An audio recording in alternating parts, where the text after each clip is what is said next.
Well, hello and welcome. Welcome to another edition of Attlas Information Live. I'm your host, Attlas. And this afternoon, we are going to be taking an in-depth dive into the very name, the very title, the very brand of this channel. What does it truly mean to be in formation?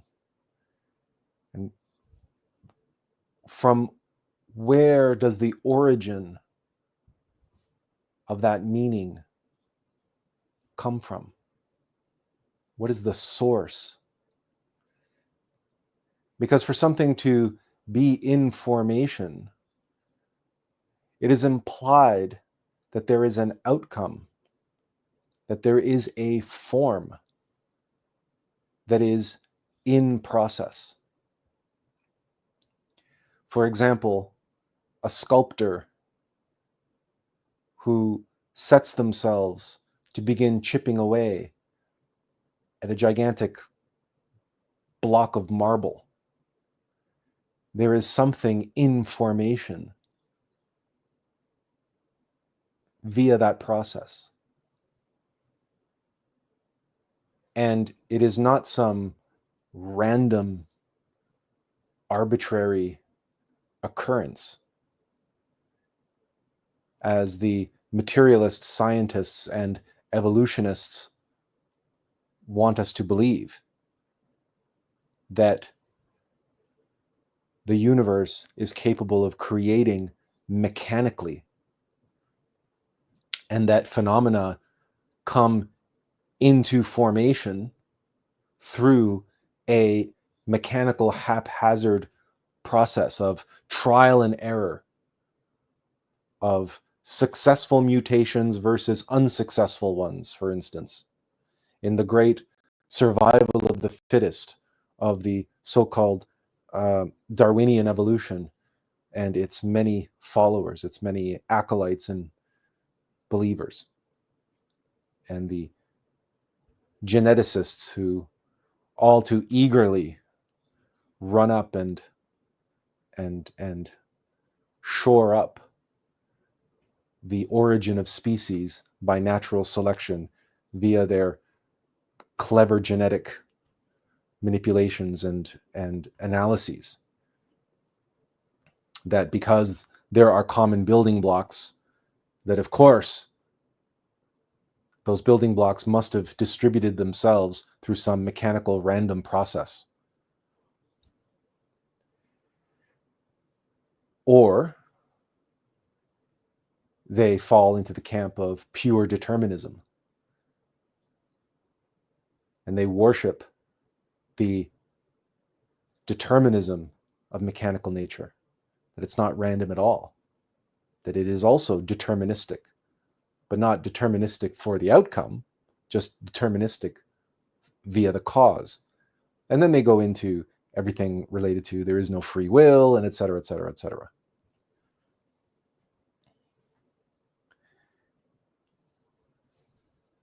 And we certainly could spend hours, days, a lifetime getting into the nuts and bolts of all of that, as it were. Ironically, the mechanics of all of that, but more importantly, the metaphysics of it.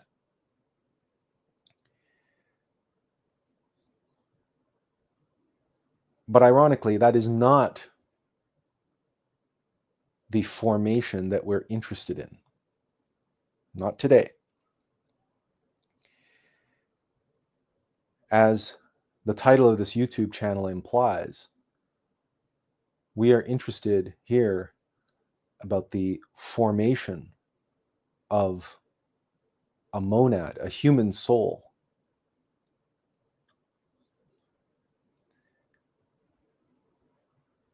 And that process of formation requires that the higher aspects of ourself that are ineffable, that have no form, must interact with the world of form. And that is only through interaction with the world of form that what is ineffable and ultimately unknowable can come into formation. To be in a state of information, one must enter into the world of form and journey through the world of form to generate information about the nature of the formless, of the ineffable.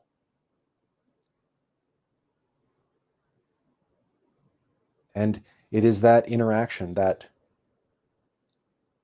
interface, that process of information. And we use that word specifically because, especially now in this day and age, we're living in the information age, are we not? And the internet is this supposed global repository of information. And humanity has never had access to information as it does so today. It is clear that even the mechanical rational hominid values information. We put tremendous value on it, on one hand. On the other hand, we treat certain types of information as a commodity. We call that type of information content. It's filler. There's a steady, constant stream of it. It is something to placate and satisfy our incessant intellectual curiosity. A mind that is hungry for more and more and more and more and more. And the streaming services and YouTube and the internet in general is more than happy to oblige and more than happy to deliver a seemingly unlimited source of content, of what it calls information. And therein lies this dichotomy, this duality here in our experience of information. That there are two sides to that particular phenomenon. So, what is the information that we truly seek? And how can we delineate or discern between the two? And why does any of this even matter? How does all of this relate to the big picture? And by big picture, we can say the biggest picture there is. The very existence of the universe. Why it was created and how it was created in a process of information. And how that process of a universe coming into formation creates the information that we seek, and that is the reason why the universe was created. And if that sounds like it's a bit of a cyclical argument that sort of feeds on itself, like the Ouroboros, it's because it does. Because it is. And to make that abundantly clear,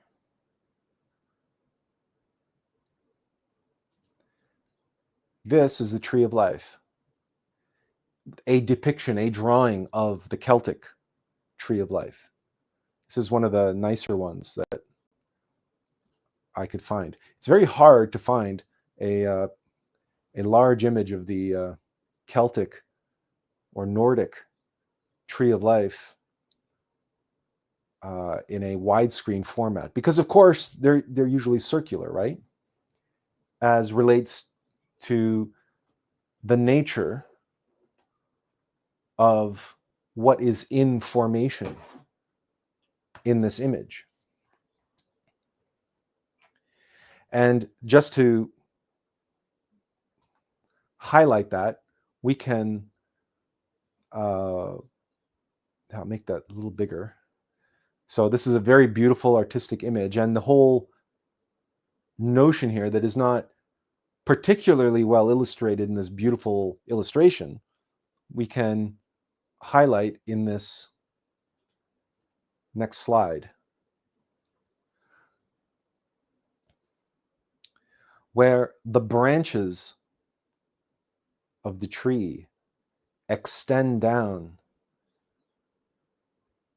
and become the roots of the tree. And we must try to use our imagination here and, create some kind of horizon line. And we call this above, and we call this below. Now, another popular way of understanding this is we call this, the heavens, and below we call, hell. And that this line, this surface, the ground, we call the world, or we call it Malkut. It's also called the kingdom.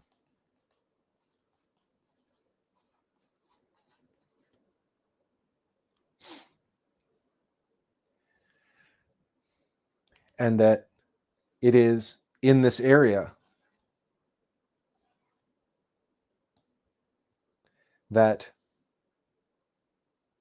the branches connect down and touch the ground and then extend down underground.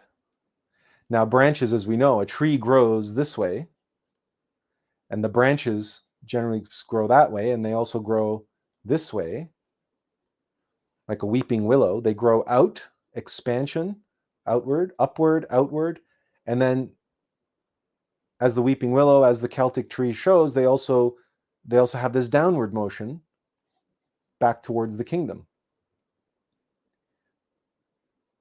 And roots also grow down and out, right? But the function of roots is to draw water and nutrient up from the darkness, up from the soil, up from what is below in the earth, which is another word that we call the world, the kingdom. The better word here is earth, heaven and earth, because in the heavens we have the sun, we have the skies, and below we have the earth. And I'm talking about the actual tree now. And this, why can't we,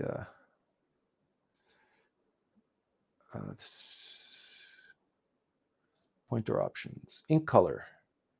There we go. Pick a nice blue. So the roots are going to draw up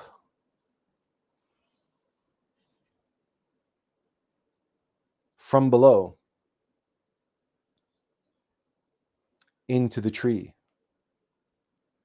and put into formation what down here is just chaos, right? Minerals and water, and it's just, right? It's the tree gives it form. The roots draw it up. And so all those minerals and that water comes in formation in the tree. And in the fall, every autumn, if it's a deciduous tree,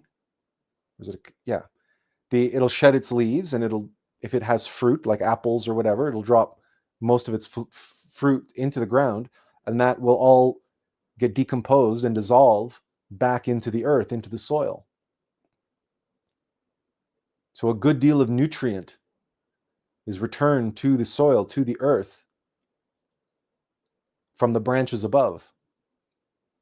And then the roots then reabsorb that. So we have this cycle that we can perceive.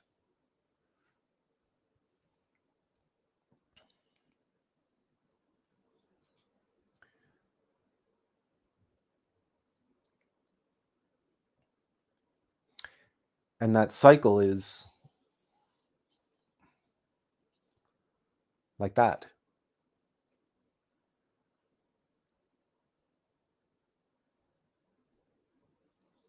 And what does that look like? Energetically. That's the famous torus, the electromagnetic field that is present in every living thing, including ourselves.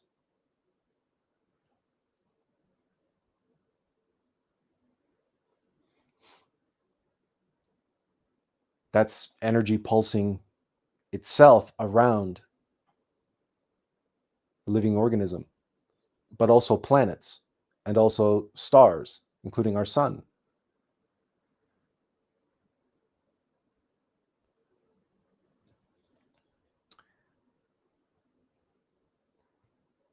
And what's important to see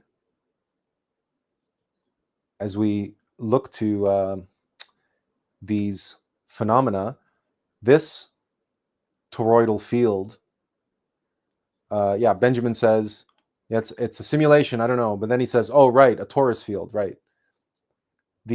This particular torus field that we see here, can I zoom in? I can actually zoom this in, can't I? There, make it bigger. How's that?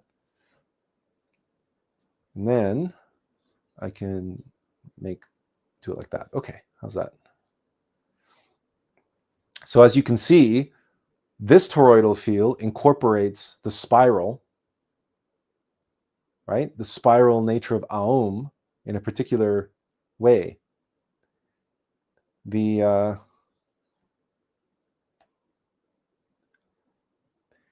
in this one, it's not as apparent. This one is a more simplistic version. But what we can do, if I can, oops, okay. Pen. And let's do pointer options. Ink color, why not? Let's do red again.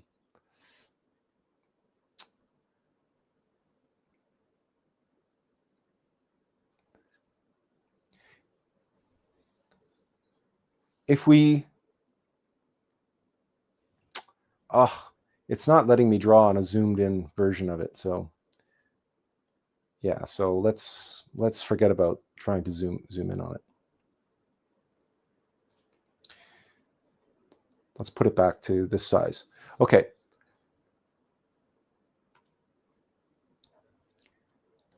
What you can see here is that if there's an origin point,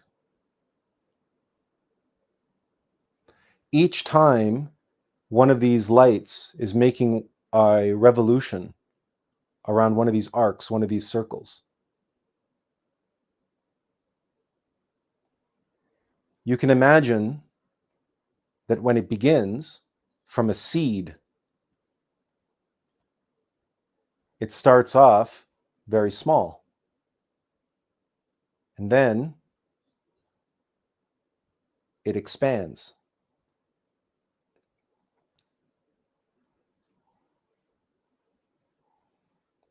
Now, this is a different way of drawing the Alm of Life,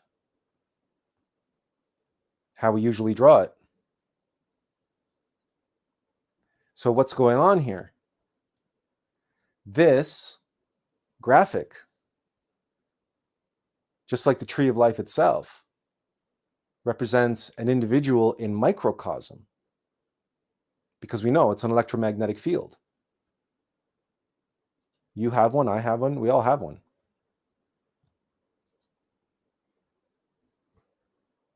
But we are a universe in microcosm.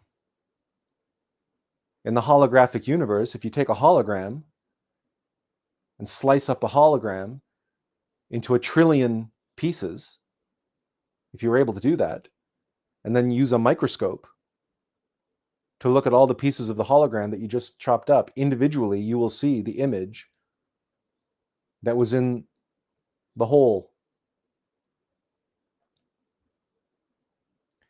What that means is that this toroidal field, which as it grows from a speck, from a spark, from an essence, and it expands and grows and comes into formation, is actually a microcosm for the whole of the universe.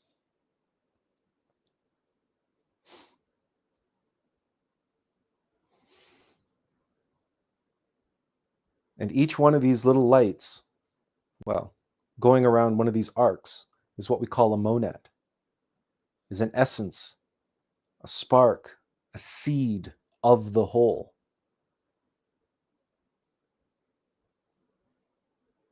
That is inserted into the universe at first here, in this location. And with each successive lifetime, it creates more information. Why? Because it's experiencing. And you know, on this channel, we are all about self-evident experiential knowledge, that which we seek. Self-evident experiential knowledge. Some people also call this wisdom. And the Greeks called it gnosis.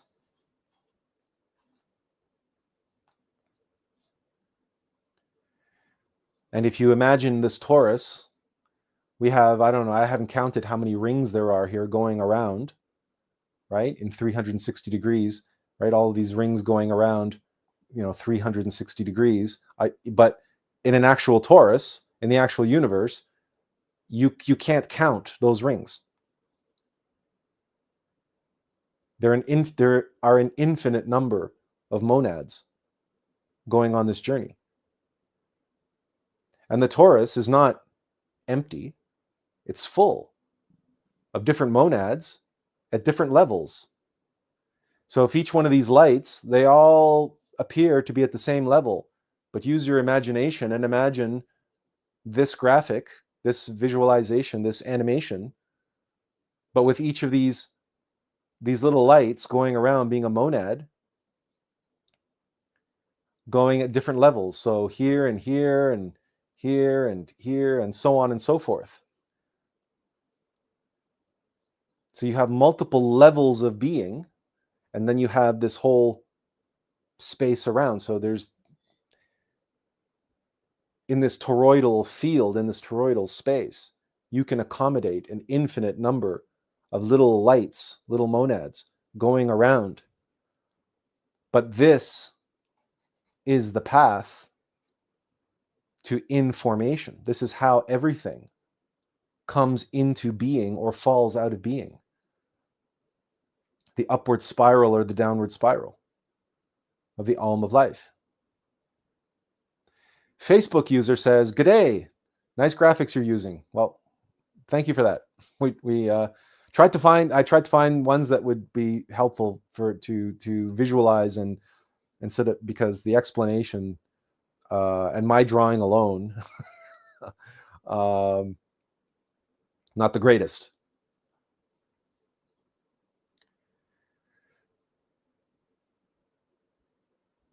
Now the answer, or the question, I should say, not the answer, the question is why?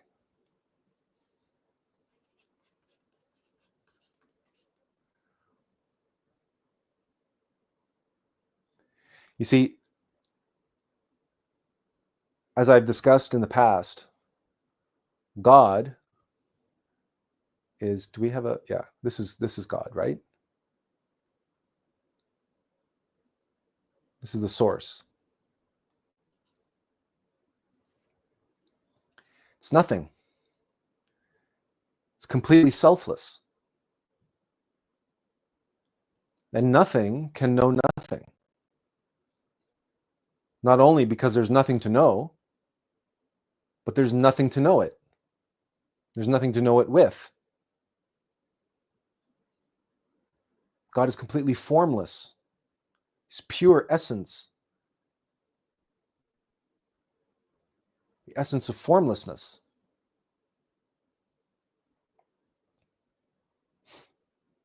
So, knowledge of self, to know, one must experience.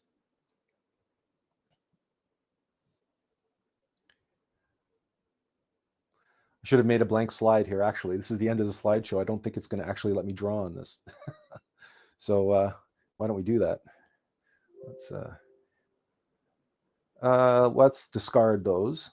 And let's just home and new slide, blank. Let's go back to the slideshow. Because now it'll let me draw here.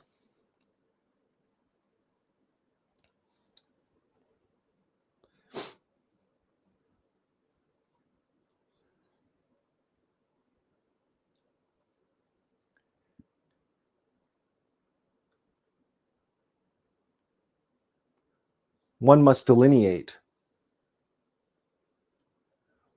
And I've used a slide in the past that shows,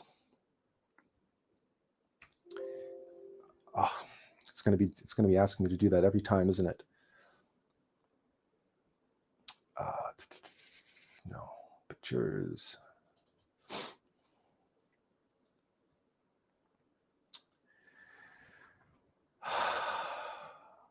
Where is it?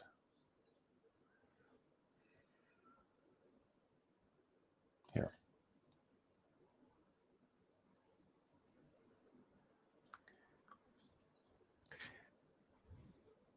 In the beginning was the Word, and the Word was with God, and the Word was God. And the Spirit hovered over the surface of the waters. The light shone in the darkness, and the darkness did not comprehend it. Where God stands is the word stanza. And beneath that, so the world of spirit is where we stand, to be in good standing, to be in God standing. And beneath that is the world of substance.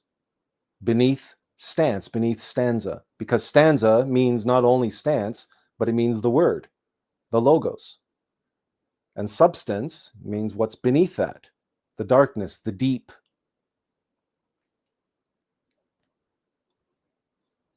Stanza, word, is formless in its essence. the essence of the word. But it's unknowable until it interacts with, until it takes some form or has some impact on a form, until it gives form shape, until it enters into formation. God, the essence, who is ineffable and formless and unknowable, must enter into the world of form, in formation. And in the interaction of the stanza and the substance. Now, the substance cannot comprehend the essence. The darkness cannot comprehend the light. But what it can do is absorb and hoard the light. Because substance, what is beneath the darkness, is mechanical. And what machine do you know of doesn't constantly need a source of power? And in fact, even in physics, we have something called the law of conservation of energy.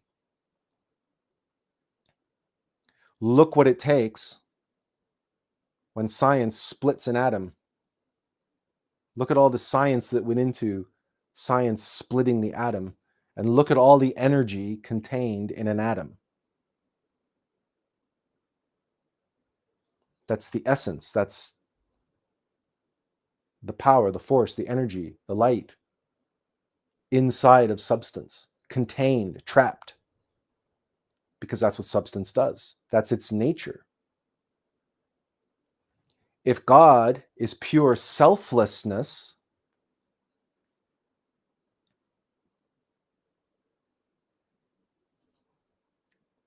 if God is pure selflessness,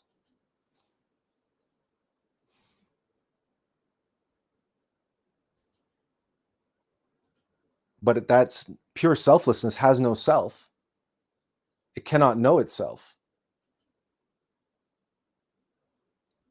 So it must create an other whose nature is the opposite, the antithesis of selflessness. And that nature of that substance must be selfishness, must be the self. Let's go back for a moment to our tree.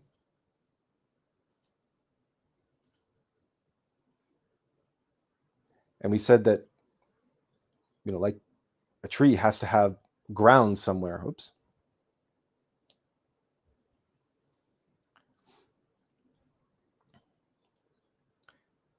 Right? The tree has to have the ground, the separation between heaven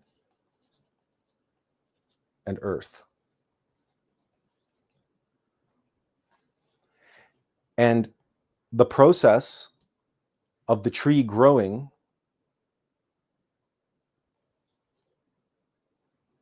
as I described, it's the roots have to absorb, they have to draw up from the earth, from the substance, the minerals and the water that combines with the light.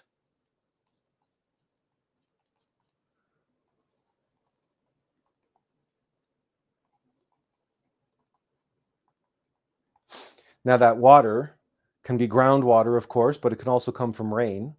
So in other words, it can also fall, water that's absorbed from the sky into the soil, which ultimately even groundwater has to come from somewhere. And there's the whole water cycle. And again, it's another cycle, right? So there are all of these cycles upon cycles upon cycles in nature, and we all know that. There's the water cycle, and again, here again, there's also the cycle of every being, of every physical being. We are ultimately born from the earth, and then when we die, our bodies go back to the earth, right? Ashes to ashes, dust to dust.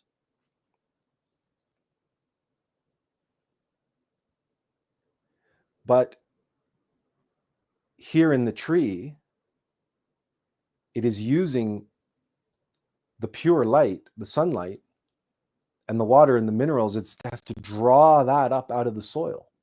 And if you know that if too many plants are planted in too little soil, you can exhaust the soil, right? The soil can run out of nutrient. It can become barren soil, incapable of hosting plants. And that has been a problem for many civilizations in the past, including our own. That's why we have to pump it full of these artificial chemical fertilizers to try to keep our agriculture going, because the modern agricultural system doesn't understand crop rotation and the other things that many of the ancients and many of the indigenous people understand, to know how to work with that soil. But regardless, it is very easy, obviously, when we're working with allegory, it is very easy to get caught up in the details of different aspects of that allegory as it's realized, obviously, in the world of form. But here we're just using that and the information. We want the essential information that relates to the metaphysical aspects of the allegory, to the truth that the allegory is pointing to that truth that's visualized, right, in this animation.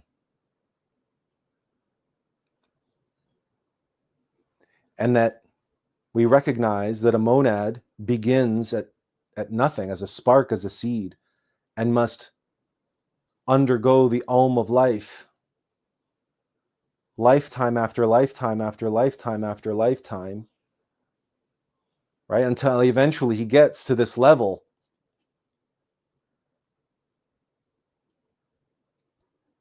the highest level, right? This is the highest level of the torus.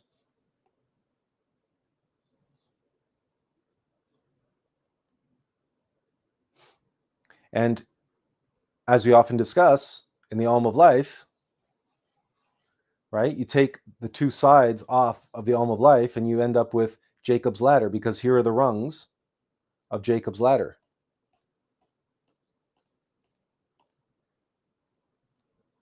And we know that on a spiral, to get to the next higher rung, you must first descend to the next lower rung. That's the whole point of traveling a spiral. And each rung represents a level of being.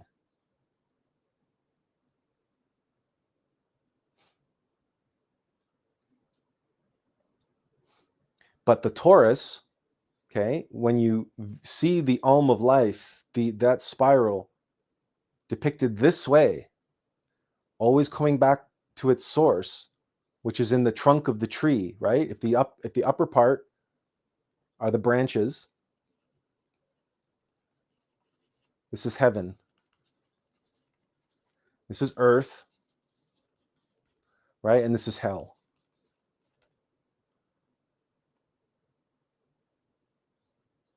The roots, in other words. Carl Jung said there is no tree whose branches extend into heaven, whose roots do not reach down into hell. And you see that with the expansion and to go up in levels of being higher in heaven, you must go down in levels into hell or into not being.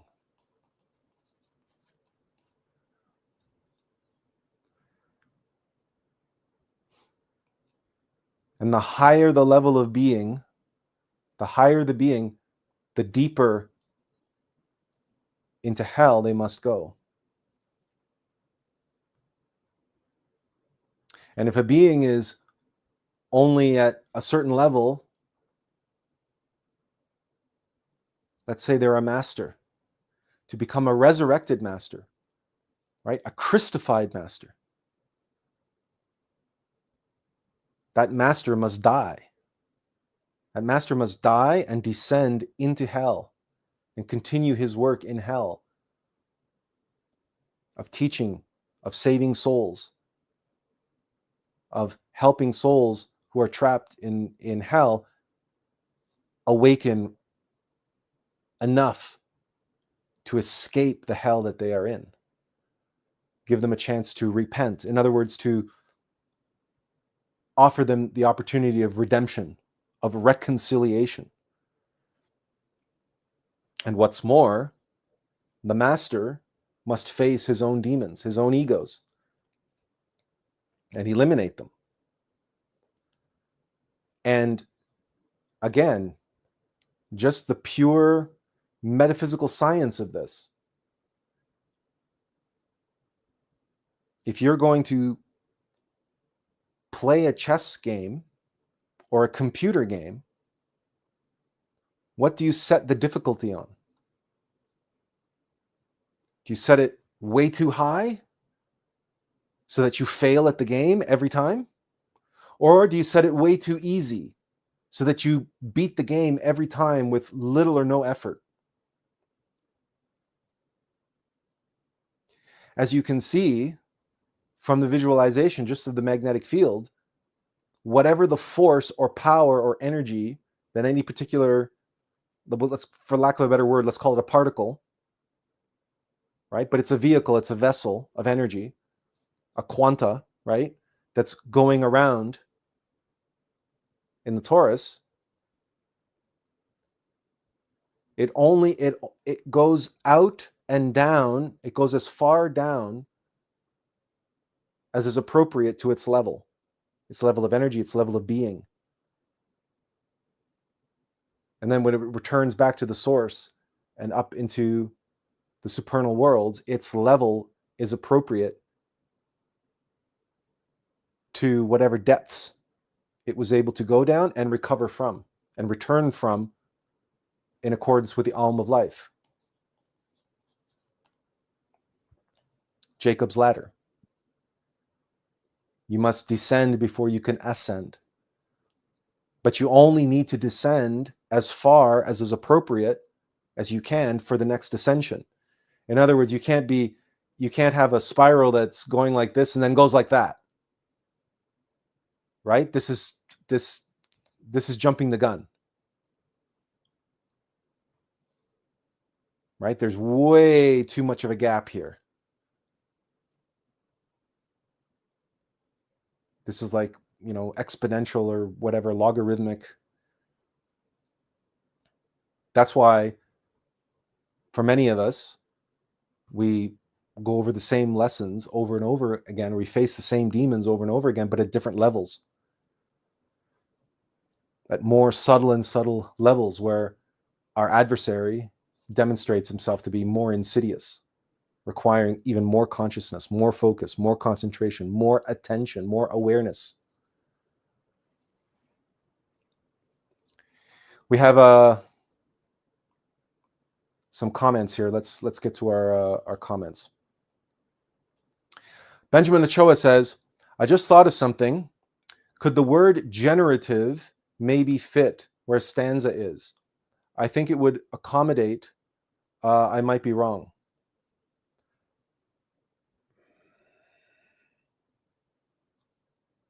Well, the root word for generative is Genesis. So you're not wrong in the sense that we can replace the words heaven and hell.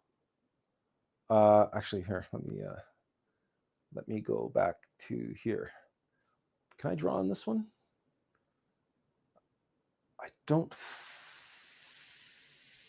think I can draw on this one. Maybe I can. No. Okay.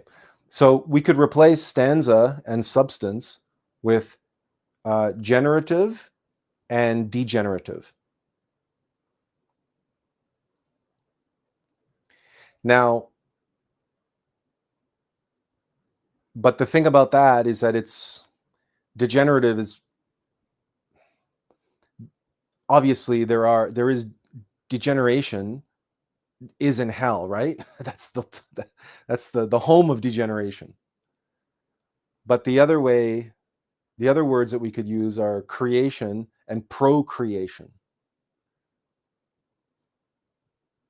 So there's genuine creation, but then but procreation is just creating with what's already been created. And it's more than just a subtle distinction. But I see what you're getting at. And I mean, obviously, there's a lot of different words that we could use. But stanza and substance works from the standpoint of, again, using that word, standpoint, the origin, the source. Benjamin Ochoa follows that up and he says, yeah, it reconciles with other parts of the allegory and brings up numerous ideas. And he gives us a laugh. Tiffany says, for most individuals, what is your take on why we tend to prefer the upper part of the tree versus the roots? If it's a natural cycle.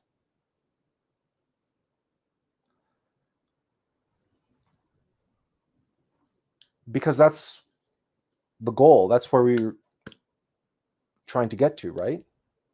To the branches, to the leaves, to the light. That's the only reason why the roots exist. And remember what I described, what the roots are for. The roots are for to go in this direction.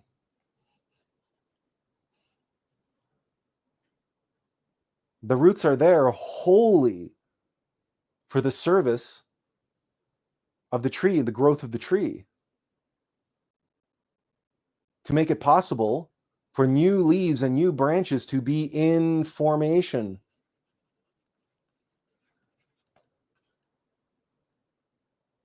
For the light to make of the water and the minerals, and of course, well, the CO2 as well, right? But here, these things could we call leaves, are little factories, little alchemical laboratories of what? Of transmutation.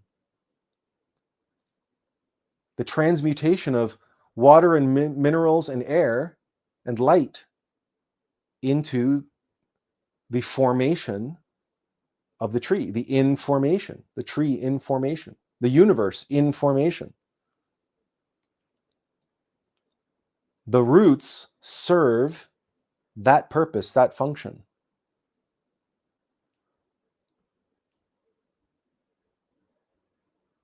Now, when you ask this question, why most people tend to think or prefer the upper part, they forget that they're in the roots right now. They need to be in hell.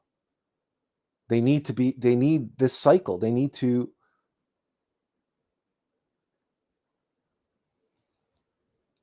respect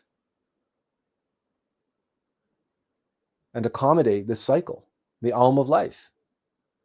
But because of fear and because of pride, mystic pride, people want to think and people want to believe that I'm just up here, that I just keep going to heaven and heaven and heaven and heaven and heaven.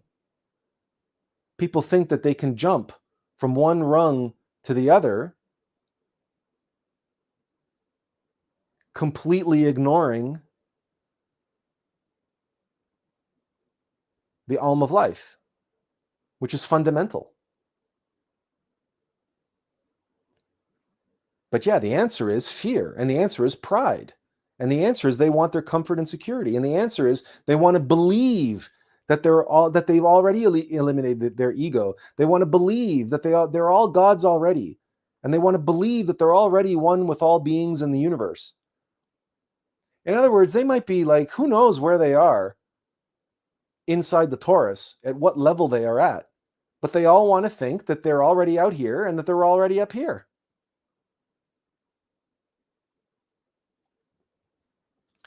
Tiffany has another question where she says, once we're in the upper part of the tree, why go around again?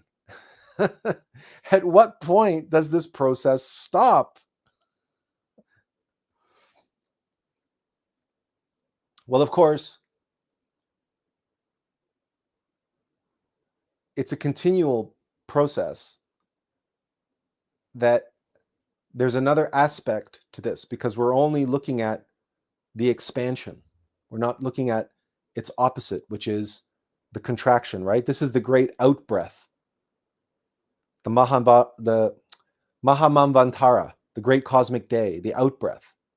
This is followed by the Mahabharata, the great cosmic night, or the in-breath, when all of this collapses and everything and all of that and everything that has come into formation in the universe of form,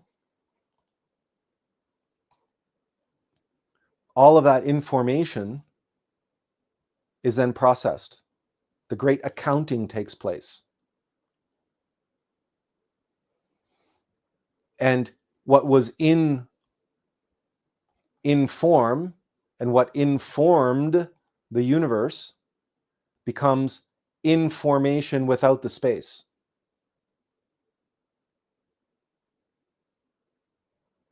Because the powerful allegory of this tree and understanding that the tree sheds its leaves and it makes fruit, and the fruit drops from the tree and is absorbed into the earth, and that becomes like fertilizer and can be reabsorbed by the tree through the roots and create new fruit again. And so there's another cycle. There's a cycle of information. We have words for some of this information. We call them divine law, but we also refer to them as archetypes. The universal truths, the universal stories, those are like the fruit that fall into the earth and get dissolved into the earth, but then monads rediscover those minerals and bring them back into formation. Those minerals, those like the 22 major arcana of the tarot, those are like the building blocks. That's the creation part that falls into the world of formation and is processed and comes back into formation. Why? So it can produce new fruit, new leaves, new branches. The tree grows. And it adds to the information. It adds to the universe's self-knowledge.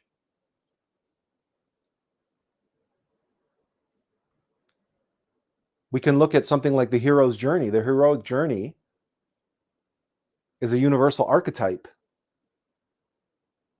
And how many different stories and myths and legends and fairy tales follow that archetype of the heroic journey and all of our lives. And there's an infinite number of ways that the heroic journey can unfold within the parameters of a certain set form, a certain set formation. But that formation is essential. The details around that formation are always different. But it's a revolution of the Alm of Life. And the hero returns back to the beginning, but the world has changed. The universe has changed. Why? Because the hero has gone and changed. And the whole process of the hero's journey is making a hero in formation so that the hero returns a hero, formed into a hero. And in that process of information, the knowledge that he gained, the experiential knowledge, the wisdom, is added to the collective consciousness of the universe. Because that hero, as a monad, is in essence a spark, a seed of God. So the universe comes into formation and expands its knowledge, expands its information. It's experiencing itself. It's experiencing the universal truths, the universal archetypes which it reaches out with its branches to go down and touch the earth, and then extends down through the root system to reabsorb those archetypes in a new way and have them rearranged and present themselves and recongeal and reconstitute the formless essences of form coming into formation. And in the process, you have a collection now in the word, because stories are stories. They exist in the word, and in the beginning was the word. So you have epic poems written and sang in the heavens about the earthly exploits of monads and their mortal vessels. You have stanzas that take form because of the essence which is in the world of formation.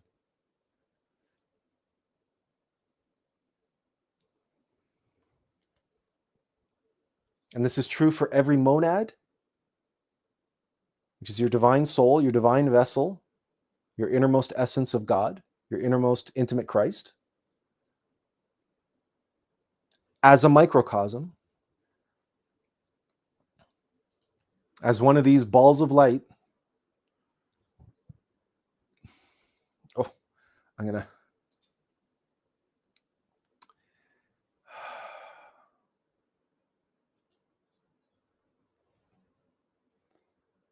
And it's true for the whole, which is the collection of all the balls of light.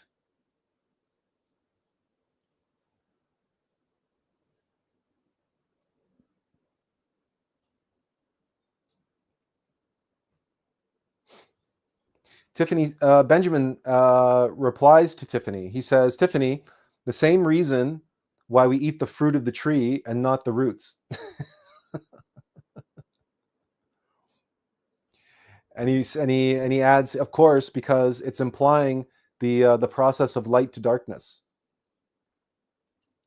And then he says, thanks.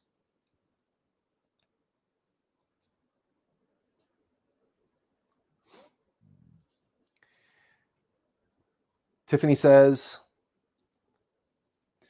would you say a monad that is in one of the most expansive rotations, more knowledge than smaller rotation, closer to the core? In this model, and she says, I'm trying to visualize this. So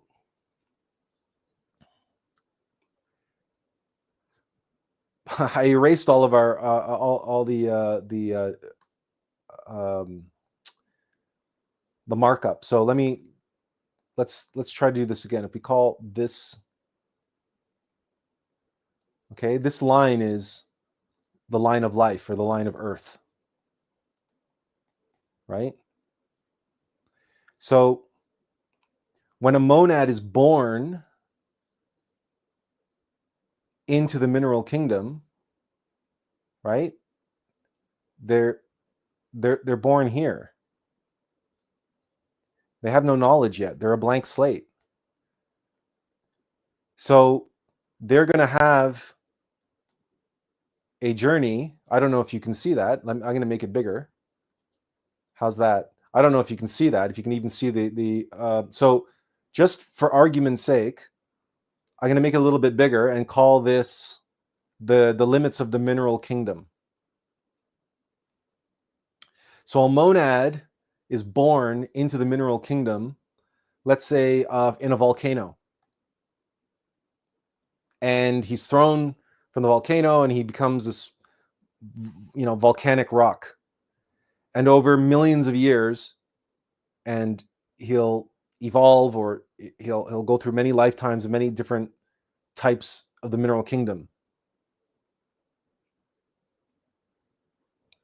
And eventually, he will graduate and return and come and have an existence in, and let's call this the limits of the plant kingdom. So if we call this first one the mineral kingdom, this next one, we'll call it the plant kingdom. And you see that there are many existences, many lifetimes between the max limit of the mineral kingdom and the max limit of the plant kingdom, right? I'm just not drawing them all for you. I'm just trying to help you visualize. And then the next level, many, many, many lifetimes in the animal. Well, if I really want to be consistent here, I'd put this down here and I'll say animal. The animal kingdom. You see? And the sum knowledge of the monad can be determined or can be defined by the size of this arc, the size of the circle, or the outer rim of the circle, or how far he's expanded, how much information he's accumulated, how much his being has come into formation, how many times he has existed and lived in the world of formation, in the world of form.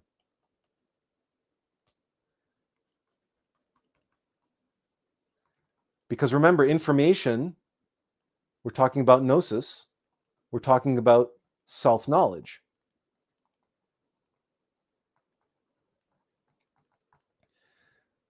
But because there ultimately is no self, the monad is an essence of God, and God is selfless, there's no self.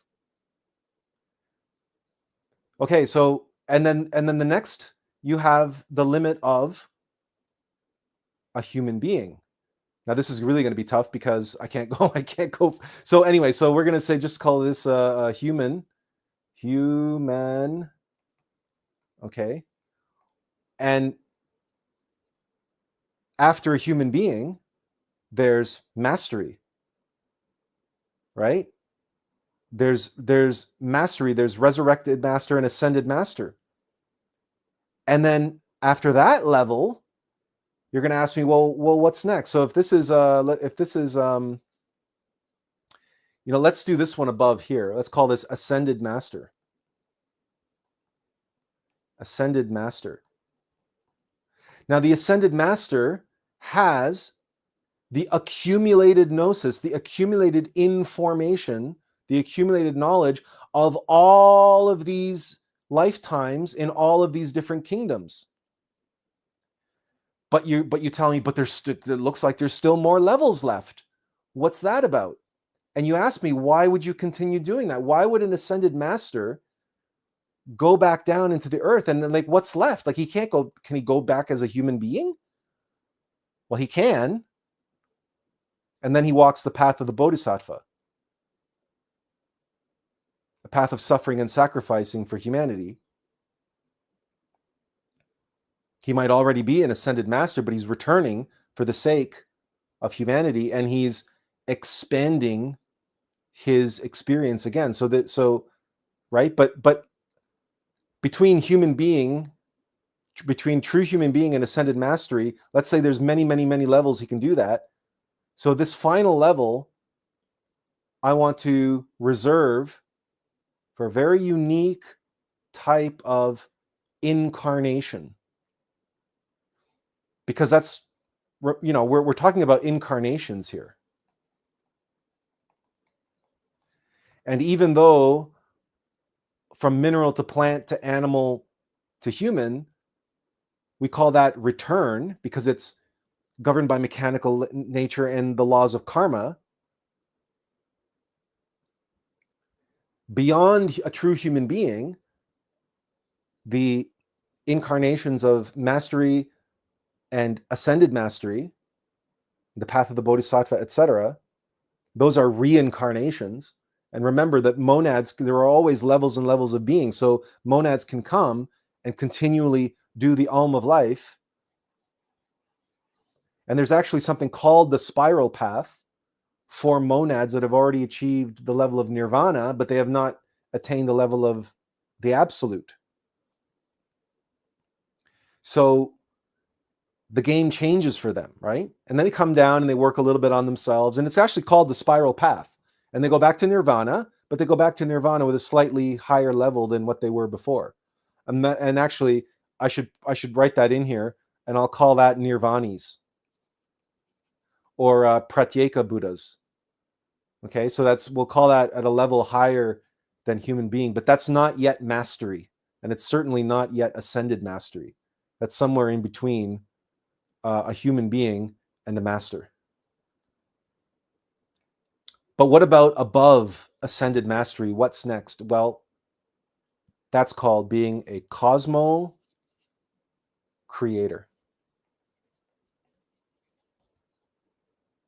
That's coming back and incarnating with the body of a planet, the body of a moon, an entire planet, where you have entire mineral, plant, animal, and human kingdoms as part of your body. You are using the accumulated information of countless lifetimes in each one of those kingdoms, countless revolutions of the Alm of life, adding to the collective information of the universe. And because you are an ascended master is one with the Christ, an ascended master has access to the accumulated gnosis, the accumulated information of all of these lights, of all of these monads who have achieved mastery. This is what the Christ is, the perfect multiple unity, the Son of Man, because the Christ is born of men. Because the information, the process of Christification happens through the path of the Bodhisattva, the transmutation, the death and resurrection of a master who's a man. And in that process, gains access to, becomes one with the cosmic Christ. So the cosmic Christ, the pulsing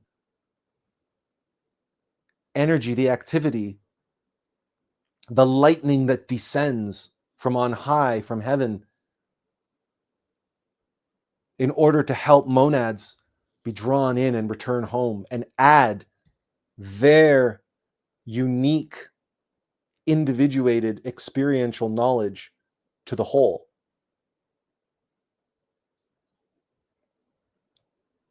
Through selflessness, by awakening and discovering and embodying the selfless nature of God, your true nature, and expressing that nature in the world of form and the experiences that arise because of that. Information of yet another way in which selflessness, in which the light can shine in the darkness and transform and transmute the water and minerals of the soil, of the hume, into the information of the manas, of the great mind, the all mind of the universe. And an ascended master who becomes one with the Christ is one with all of those little points of light, with all the monads who have undertaken this journey and reached ascended mastery. That's the Christ you see there. The Christ is not one man.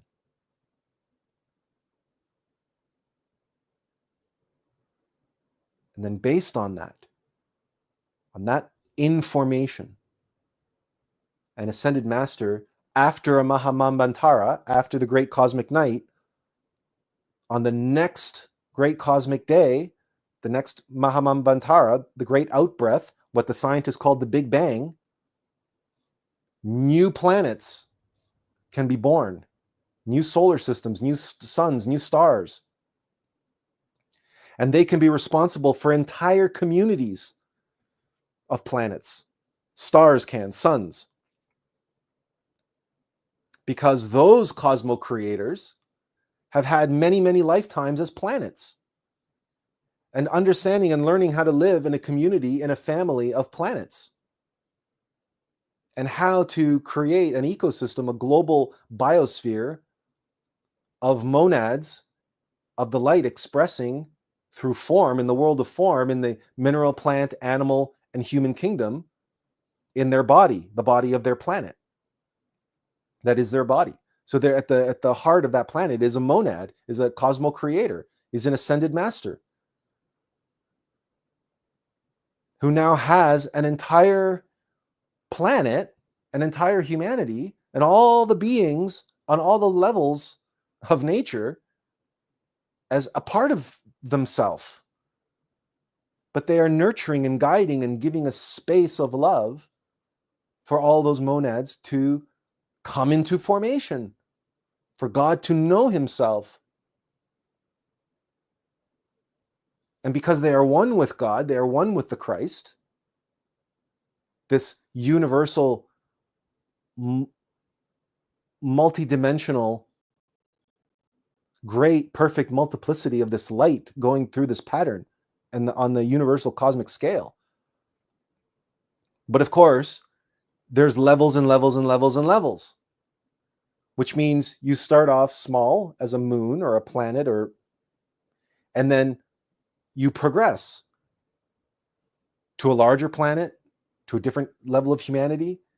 And then eventually, when you've gone through this type of planet and that type of planet and a gas giant and God only knows what, then eventually, as a cosmo creator, you will earn the right through experience, through gnosis, through accumulated information.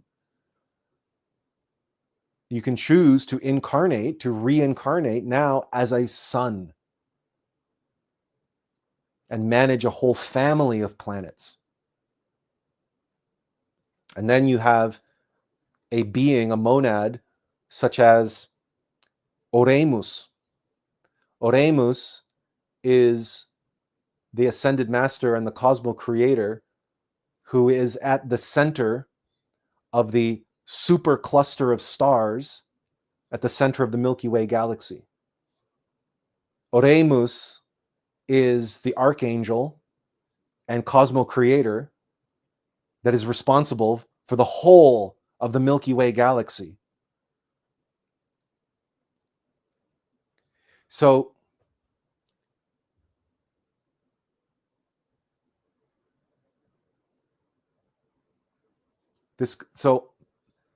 that's the very long and in-depth answer to this question, Tiffany. Why go around again? At what point does this process stop?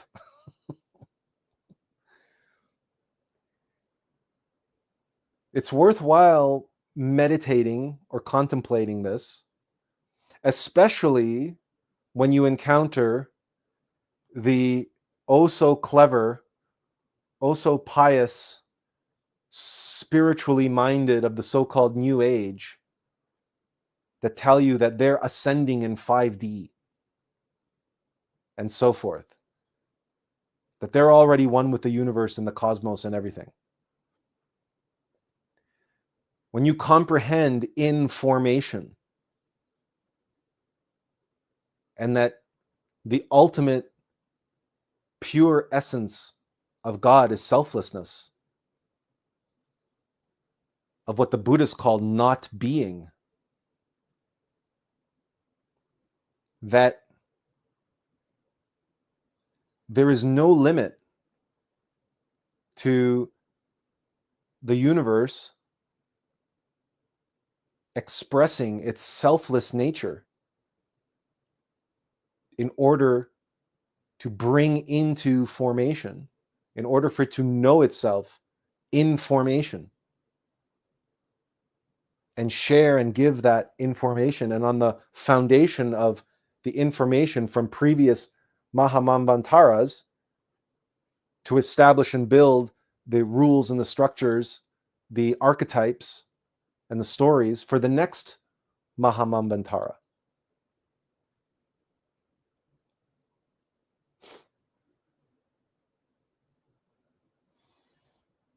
So when they say the universe is 4 billion years old or 12 or 13 billion years old, they keep changing the number. And scientists talk about, well, there must be a big crunch on the other side, et cetera, et cetera. You know, eventually there will be a great accounting at the end of the day. At the end of the day will come night. After the great out-breath comes the great in-breath. And then everybody comes home. And the great accounting takes place. And every monad, their karma and their dharma is measured and balanced. Where are they in the scheme of things? Right? Where are they? How far did they get? And where will their place be during the next cosmic day?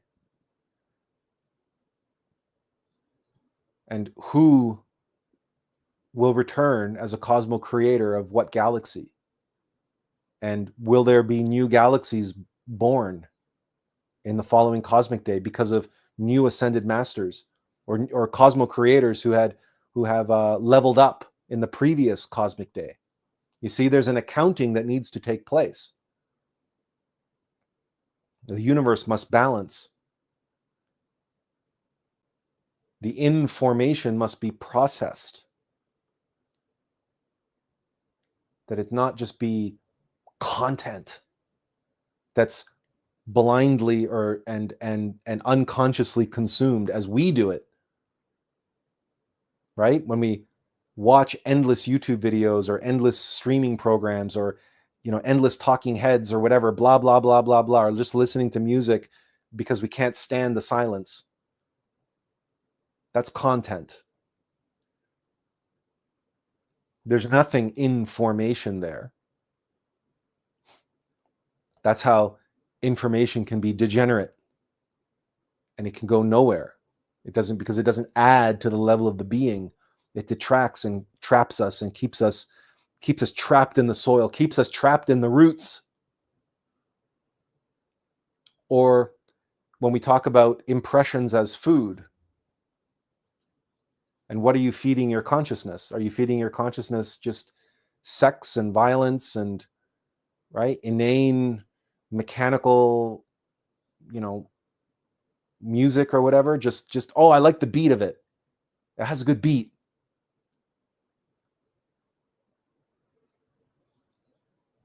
Or are you feeding yourself, taking in impressions that feed your soul, that help your monad come into formation, that is in formation for your monad? Like,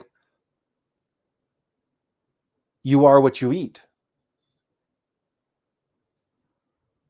And in the context of this model, you can see that the accumulation of information, the accumulation of experiential knowledge, what we seek, gnosis, is the key to all of this.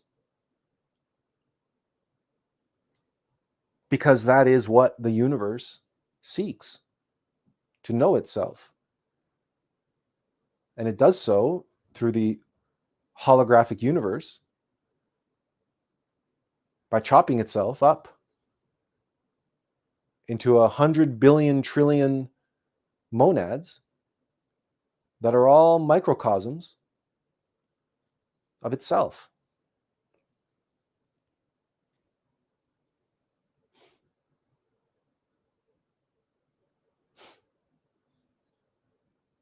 And we have to recognize that, of course, this is all well and good and all beautiful and wonderful and everything else, but there's nothing guaranteed here.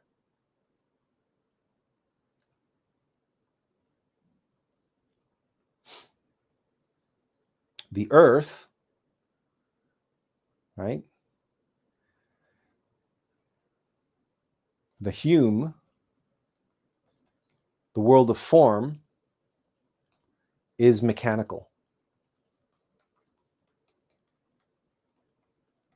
It's material. And it holds on to what it has absorbed.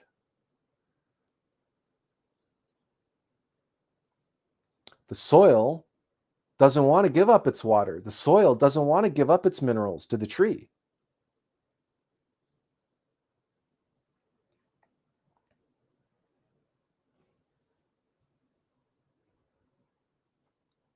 In other words, it's a struggle, it's a fight. It takes effort and it takes energy. Tiffany says, could I then assume for myself that I'm either on the outer rim, still falling down into the roots, or I'm deep in the roots, journeying toward the vacuum in the center of the torus?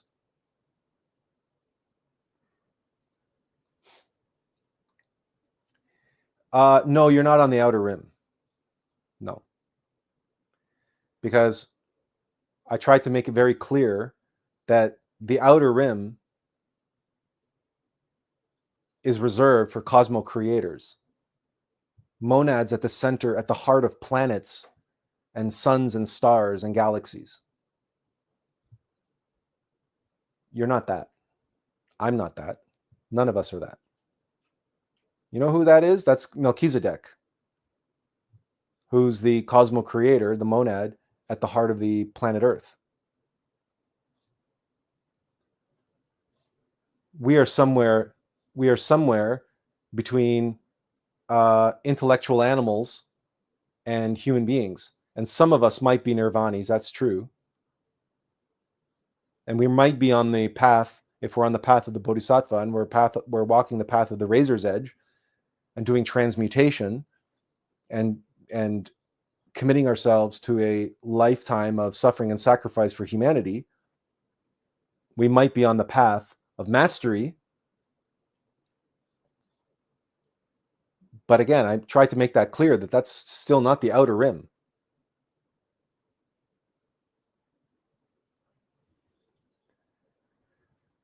But you are in the roots because you're down here in the world of form.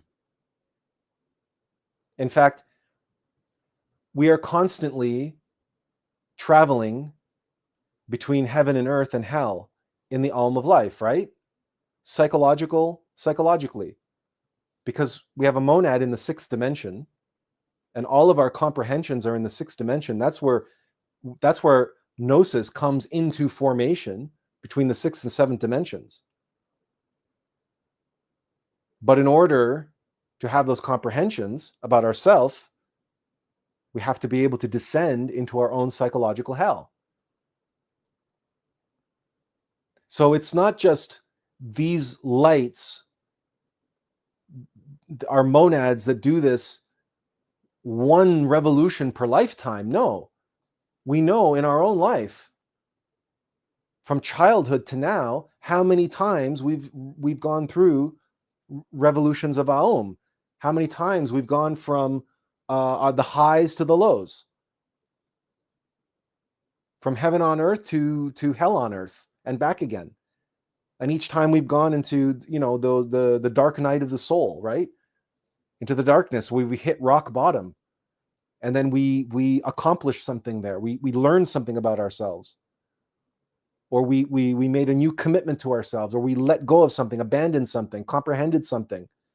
And then we rose back out of hell, and then we got to a higher level. So we go through this process many, many, many, many, many times in each lifetime. So if I could expand this out, this is remember, it's like fractals, right? The pattern repeats. If you've ever seen those fractal geometry videos on YouTube, Mandelbrot sets, they're called, right? You know what those things can teach us. What those things can teach us is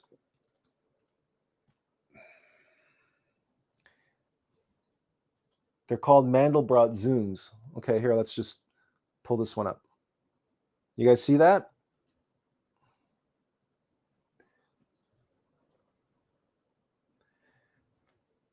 Some people call these fractals, right? And the whole point is it doesn't matter how you keep zooming and zooming and zooming and zooming and zooming.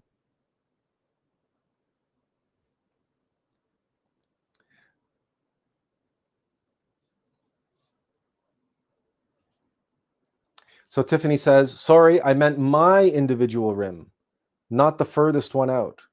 Well, you're always going to be at the level that you're at, right? So you can only ever be where you are. That goes without saying. So let's just come here for a second. So if I can get you can only ever be where you're at. So if in this lifetime you've been doing the Alm of Life, okay,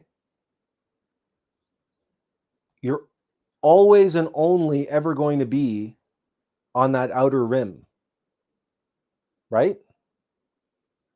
Because there's no future, there's no past, there's only now.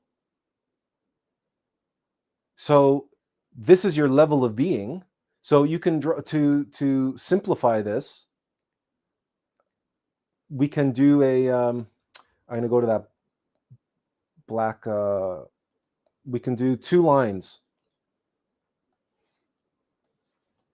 We'll call this the line of life,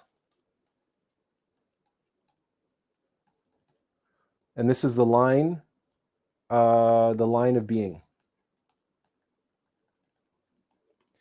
And in this lifetime, you started wherever you started, okay? And hopefully, because you've been doing this over time, over your life, you've been doing this, right? Because each one of these levels correspond to each one of these levels. Your level of being,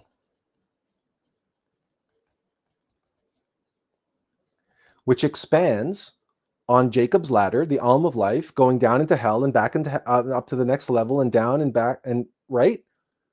But over time, over your life, from 0 years to however many years you have right now, you're going to be at whatever level you are now, which is going to be hopefully higher than where you were when you started. But of course, we know that if there's an upward spiral, there's also something called the downward spiral. And some people, they start out here and they go this way, right? Because they started here, but now they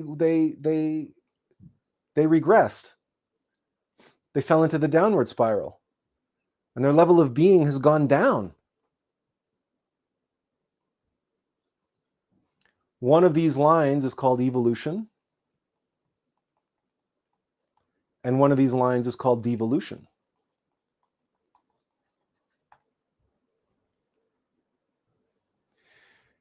Facebook user, who's new, by the way, I didn't really give you a proper welcome. But it's nice to have you here. And you ask, what have you got to say about chakra, kundalini, and Reiki?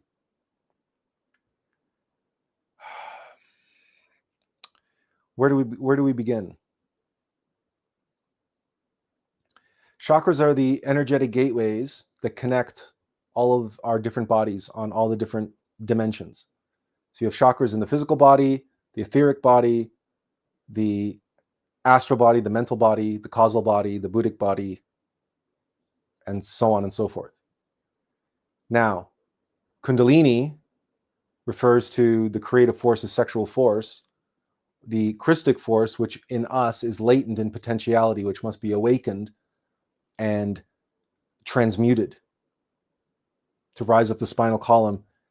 It's the creative and destructive force of the Divine Mother, Devi Kundalini Shakti, which has the ability to eliminate all of our previously comprehended egos. So that's why we have to go down into hell. Because when we go down into hell, like if you play role-playing games, Dungeons and Dragons, the hero goes down into a certain level of hell to fight monsters of a certain level. And when he vanquishes those monsters, he gains experience points and he gains treasure. And he goes back to town with the loot and with the experience that he's gained, and he levels up. And when you level up, you can now go into deeper parts of the dungeon and face stronger monsters to get even more experience and recover more loot. And that loot is gold. And the reason why it's gold is because when you return to town, you trade in that gold for what? Better armor and better weapons. These are the golden bodies, the solar bodies. These are what a hero requires, what a master requires to be able to go into the deepest depths of hell and the highest levels of heaven. Requires solar bodies, the solar vehicles, in other words. The solar causal body, the solar atmic body, the solar causal body, the solar buddhic body, and the solar atmic body. In addition to the solar vital body, the solar astral body, and the solar mental body. Because those solar bodies will get you to nirvana.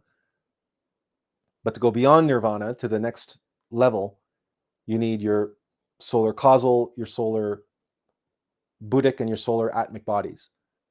And that's a process of transmutation, that the transmutation of sexual force.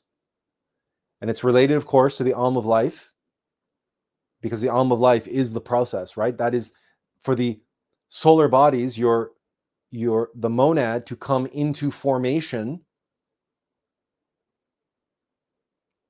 So the solar bodies of the vehicle of the monad to come into formation, you must delve deep into the depths of your own form and everything that is trapped in the world of form, your consciousness that is trapped in the world of form.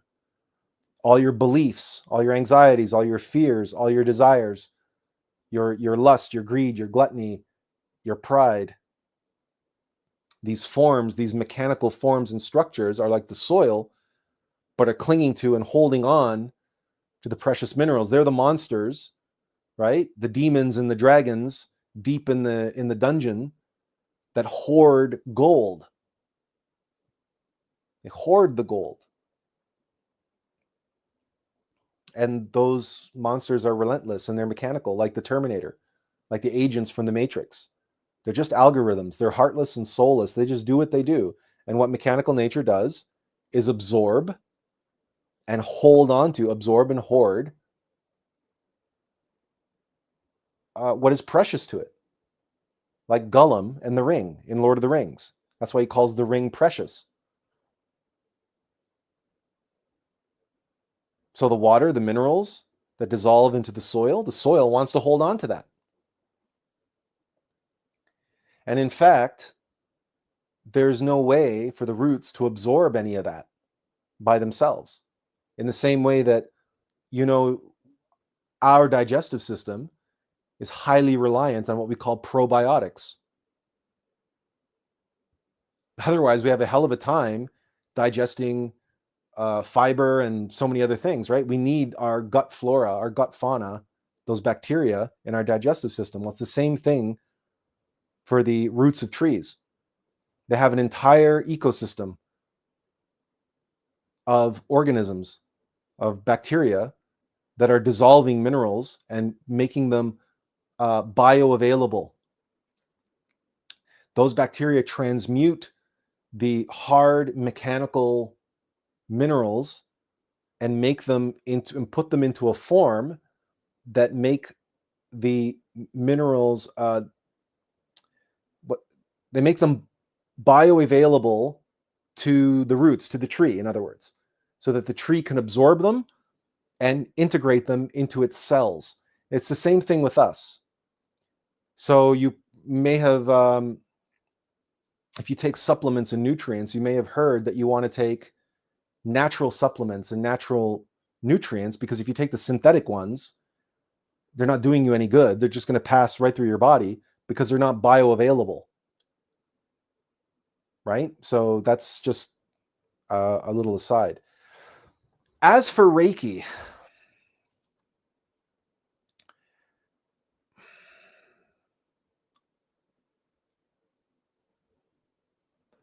not knowing you and maybe you devoted your life to Reiki, or maybe you attend Reiki sessions and have found it useful. So if you have, great. And if you use Reiki on others and you find that it's helpful for them, then more power to you. That's all I have to say about Reiki. I won't say anything negative about it because I don't know you and I don't want to offend you or insult you in any way. But Reiki is not an essential practice. What you can accomplish, what people claim to be able to accomplish or do with Reiki, individuals can do just doing pranayama and transmutation as an individual, and white tantra. And of course, doing the work of self-observation and meditation on your egos. Because the energetic blockages and so on that you suffer from in the vital body, in the etheric body, are very often, as above, so below. They're related to psychological blockages. They're not just, or they could also be related to physical blockages. So lots of times physical activity can assist as well. And if you combined all of these different practices, so you do mantras and pranayama and physical practices of physical. So for example, you can practice what are called runes, and then there's mudras, and then people do yoga. I'm not a huge fan of hatha yoga in general, but there is a series of practices called the rites of rejuvenation, which combine certain yogic poses with visualization and prayer and mantra and pranayama, which can be very, very effective in assisting with all sorts of ailments, including those ailments that are of an energetic nature. So, but if you're a Reiki practitioner, or you go to Reiki practitioners and you have them work on you, then more power to you. At one point in my life, I had a difficulty with my sciatic nerve, and I went to Network Chiropractic, and they do something it's not fair to call it Reiki, but it's related. It's similar. Instead of doing physical manipulations of the spine, they work with what they call, what do they call them? They essentially work with chakras, like meridians and such in the etheric body, opening and allowing energy to flow more freely, which then the physical body responds to, because the physical body is built on the foundation of the etheric body. So that's, as my understanding of what Reiki is, that's also what Reiki is about. So the manipulation of energies in the etheric body, and then that has implications both for the astral and the mental body, but also for the physical body, because everything is connected and related. So I did not want to go to a chiropractor who was going to crack my back. And so this particular form of chiropractic is, again, it's not Reiki, but it's along the same lines. And that was very helpful to me to help straighten out my back and fix my sciatica problem. Because when we're doing the work, especially with Kundalini, the spinal column is of paramount importance. Your spinal column is your staff, the staff of Moses, the staff of Gandalf. It's your lightsaber. It's your Excalibur. It's Mjolnir, right? That Thor uses, that he draws down the lightning with. That's your spinal column. And that's your illuminated tree of life, right? That's your Christmas tree. And all of the bulbs on the Christmas tree are the different bodies on the tree of life of Kabbalah, right? The different sephiroth or spheres on the tree of life. Those are the bulbs of the Christmas tree. And the garland, right, that winds around and in a very Alm of Life type, way, that's the lightning and the Christ descending, right? And then you raise the Kundalini back up the center to the star, right? The 5-pointed star at the top of the tree, which is the crown, your crown chakra. But it's also the upright human being, right? The upright pentagram, the tetragrammaton. So all of these symbols are all related. They're all connected. And So I hope that answers your question. I tried to do that in as brief a way as I could, understanding that I have entire 3-hour and 4-hour lectures just on each one of these individual topics, except for Reiki, because I'm not a Reiki master. I don't pretend to be. So again, I'm not saying anything either way about it. I myself have also, again, I already shared the story, so I'm not going to repeat myself.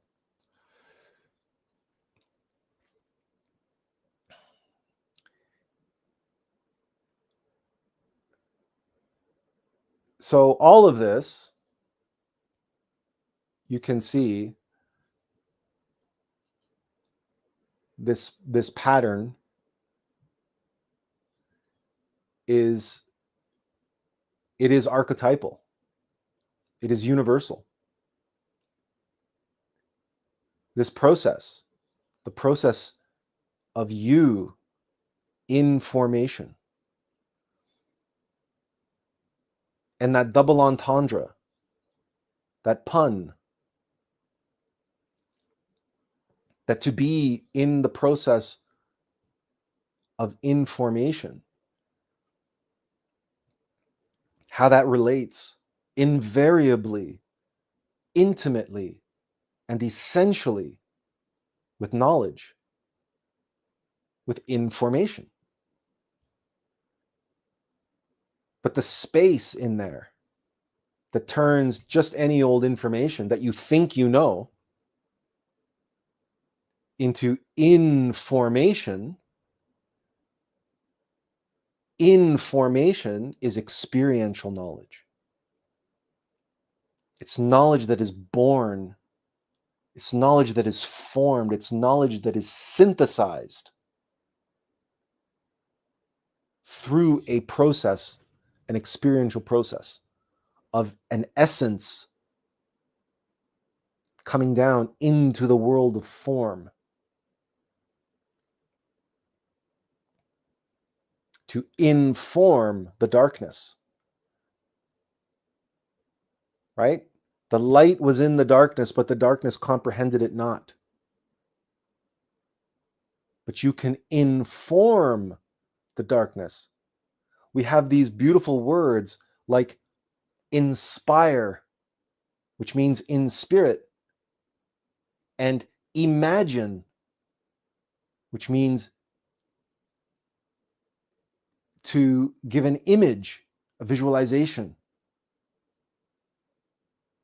And then we have the word imbue, which means to infuse and impart.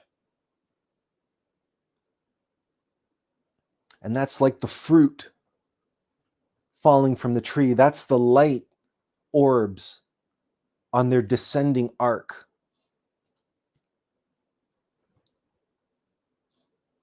Crossing that meridian line into the earth and down into the darkness, down into hell itself, where they transmute, they bring light to darkness, and they imbue the hume.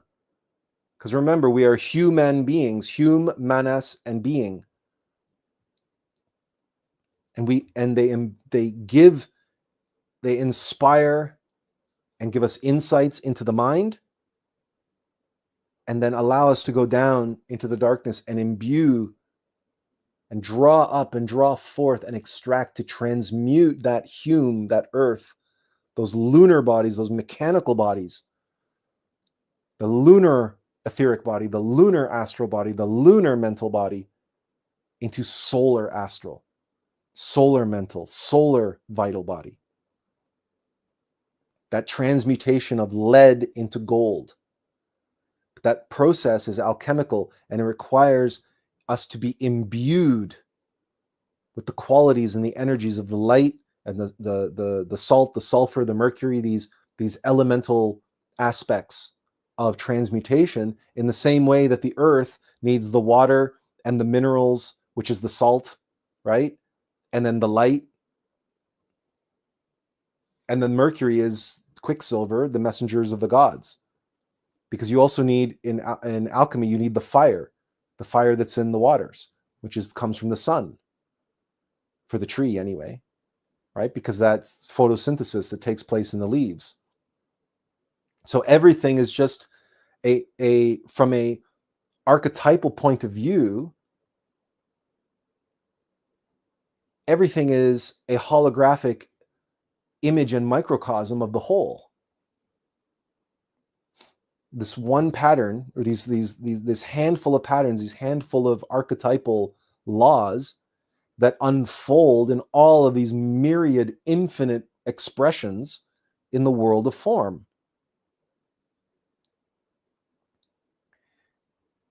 And why I would call my channel and my blog Atlas Information is because you are here learning how to extract the information, the archetypal truths, the patterns, the blueprints, the processes, the secret hidden code that is imbued, encoded into every single conceivable aspect of life itself. Everywhere you look, you see these archetypes, you see this process, the alm of life, transmutation, and everything that I talk about here. And if you develop the eyes to see and the ears to hear, your consciousness, your innermost being, is going to guide you and show you, and more is going to reveal itself to you all the time. And this is what it means to be able to see and hear the living, breathing word of God, the Logos, all around you. Because the word of God is not bound within any book. Yes, those books are an expression of the word of God in Scripture. But I teach out of the book of Thoth primarily,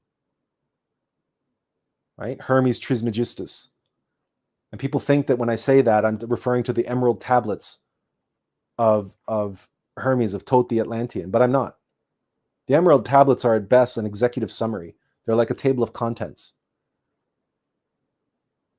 The real book of Thoth is all around you and within you. It's called life. It's called the universe.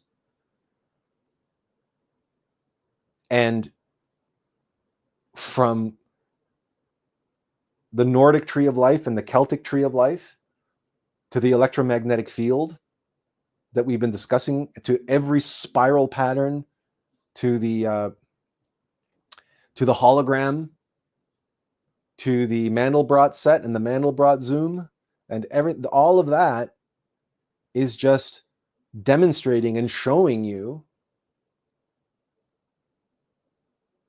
And then in the words and in the actual linguistics and the language itself, the underlying code, the underlying truth. And you can see it for yourself. I'm just pointing it out. I'm just a signpost. I'm just a guy showing you what's there for you to see for yourself. I'm not telling you to believe anything, right? Don't believe any of it. Just see it for yourself. Allow yourself to see it objectively. Facebook user says, you've previously shown us how the ego draws power from sexual energy, often seizing control of our awareness and steering us towards self-serving impulses. This influence keeps much of humanity in a state of unconsciousness. Where the ego dominates, the true consciousness remains dormant. When we operate without awareness, our actions become mechanical, lacking genuine purpose. In this world, our time is limited, and without conscious effort, the opportunity to align with our highest self, unfortunately, the end of that, so he continues it here, and he says, in this world, our time is limited, and without conscious effort, the opportunity to align our highest self slips away. Corruption seems pervasive. In your view, what holds the key to cultivating an incorruptible form? Well, I'm glad you brought that up. I'm glad you asked this question, Because if you recall, the subtitle to today's talk was the essence of humility, gratitude, and patience. Now, I've been talking about patience for the last 2 weeks. So this will be the third week talking about patience. And surely, with all of the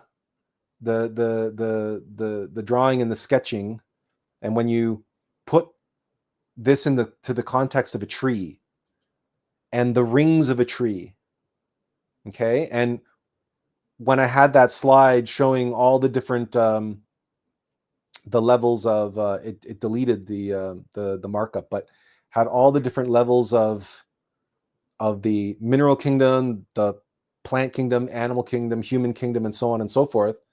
You can see how patience comes into play. But patience, as Facebook user is rightly pointing out here, and as I also pointed out, remember in previous weeks, patience can be a vice. Patience is a virtue if it's conscious patience. But if you're just hanging around waiting for Jesus to come and save your soul, and you're not working on yourself, and you're not suffering and sacrificing for others, you're not being selfless, in other words, then patience, you waiting around for something to happen, can be a vice, can be just a mask for laziness, for entitledness, for mystic pride, for the belief that I'm going to be God, I'm going to be one with Jesus, I'm going to be in heaven just because I believe in him. So the first two words, humility and gratitude. Now, hopefully, humility is self-evident. And by humility, what we mean is the fact that we are but mortal vessels. We're characters in a video game. That's what this flesh and blood body and this personality is. It's a persona, it's a character. And if you want to use the analogy that Shakespeare did, it's a character on the stage.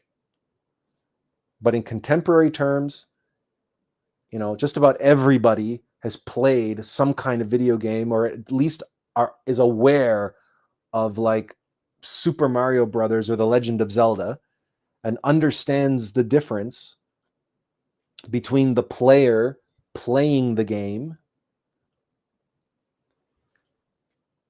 and the character in the game.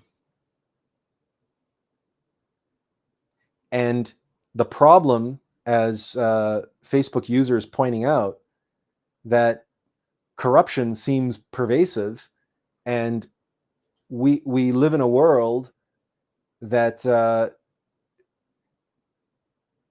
in which everyone is convinced and is completely mesmerized by, hypnotized by their character, and they think they are their character.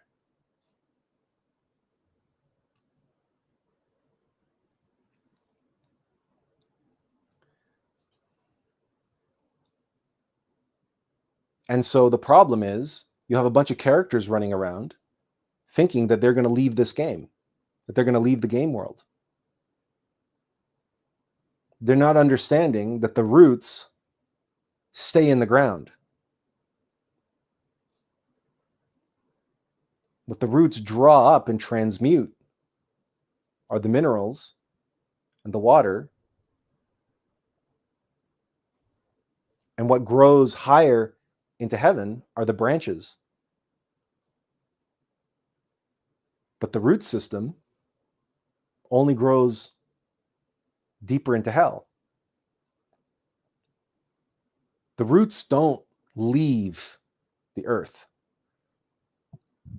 The character doesn't leave the game. The pieces don't leave the chessboard. Sure, if you take pieces in chess, you put them off to the side of the board, but the point is that when you play chess, you are not the pieces on the board. You are the player.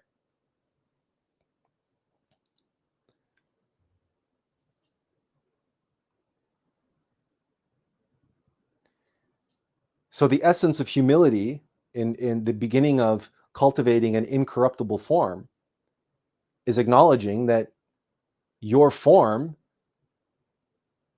is, so long as you're full of yourself, and so long as you think that you, the physical you and your personality is going to ascend into heaven, so long as you believe that and live your life that way,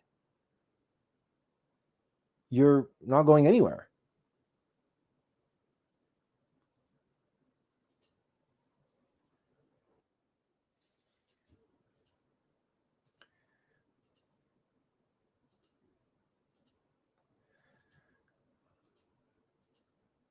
I have a video about this, right? And I'll just put it on the screen just a moment.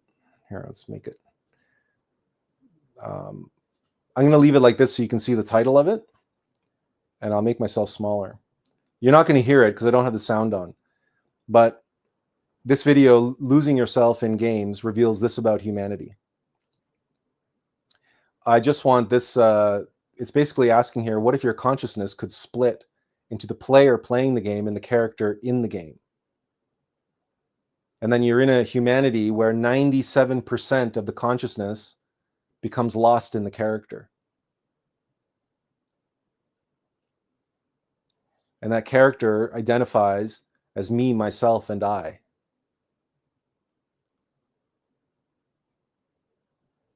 So I use this visualization, right, as a powerful means. Yeah, and that character in the game is worried about its reward structure, its power structures, right? This is going really fast, I think. No, maybe not. And then it's self-identified, right? And is concerned, it's completely hypnotized by the multimedia fascination instead of understanding the underlying code. Anyway, I'm not going to walk you through everything because this just explains the problem, right? But the key then, you can see just through this visualization, when you ask the question, what holds the key to cultivating an incorruptible form? It's knowing yourself, knowing your player, and following the will of your player, doing what the player commands you to do. The one who's playing the game, the one who should have complete control over you, the character. And the only way to make this possible is that you have to let go and let God. You have to be humble. You have to let go of the reins. You have to know yourself, not as the image in the mirror or the image in your mind or your reputation or what other people think about you. All of that is keeping you trapped in this character, in this false self.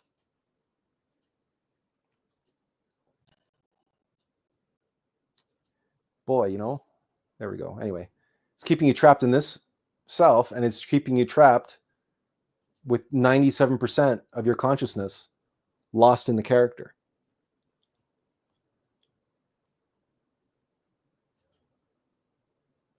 So you might be asking, okay, well, that's all well and good, and I can be humble, and I can observe myself, and I can pray, and I can meditate, and all the rest of it, but that seems like it's awfully oversimplistic.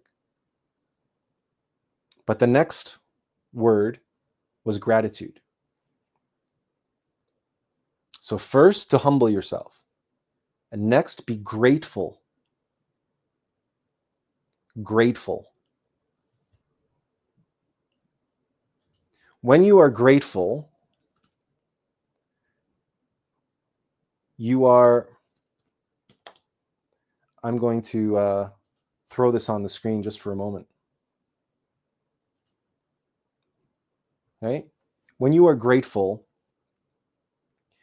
you have gratitude for what you receive. And what you receive in here and out there is being orchestrated by your individual Divine Mother. Your Divine Mother orchestrates and furnishes us with all we need on our journey, including all of our tests, our trials, and our ordeals. And being humble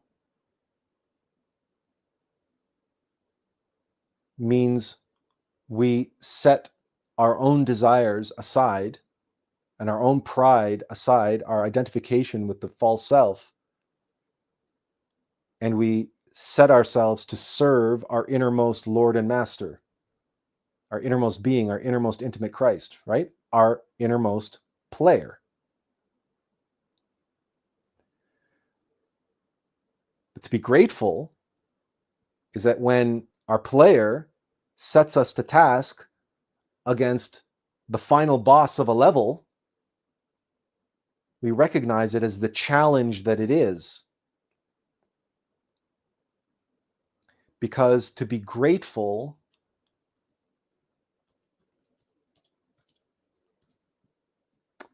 is to be grateful.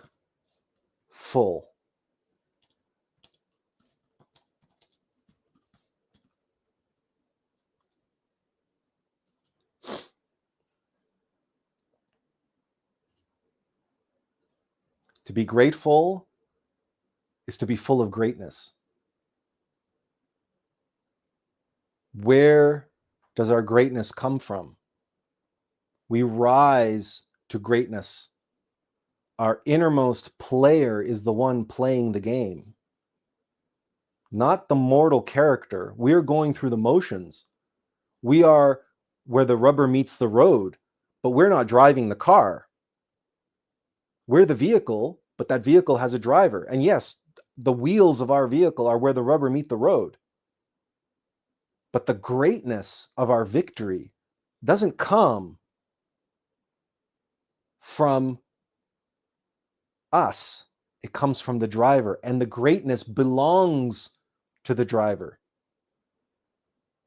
So when we face the challenge, by being grateful for the challenge, we are acknowledging and allowing ourselves to be filled with the greatness of the driver, the greatness of the player, the greatness of our true self, our being, who is here to help us conquer that challenge. Because we're the character in the game, we're the vehicle on the racetrack where the rubber meets the road, right? Or in the Dakar rally. To be grateful is, the New Age people talk about having an attitude of gratitude. It is an attitude. It is a position. It is an orientation. But that orientation, like humility, these two things combine to form what Buddha called the empty cup. What Yoda said, we must unlearn what we have learned. Buddha says, pour out your cup, empty your cup.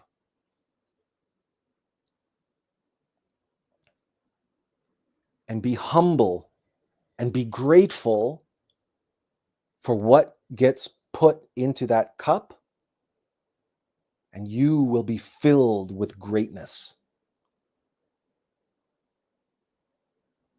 If your cup is full, what's it full with? It's full of yourself, right? What I can do, what I want, what I'm looking for, what I expected. what I didn't get, and my frustrations and my disappointments and my projections and my expectations and my I. Well, if your cup is full of all of that, if your cup is full of yourself, how do you expect to become full of greatness?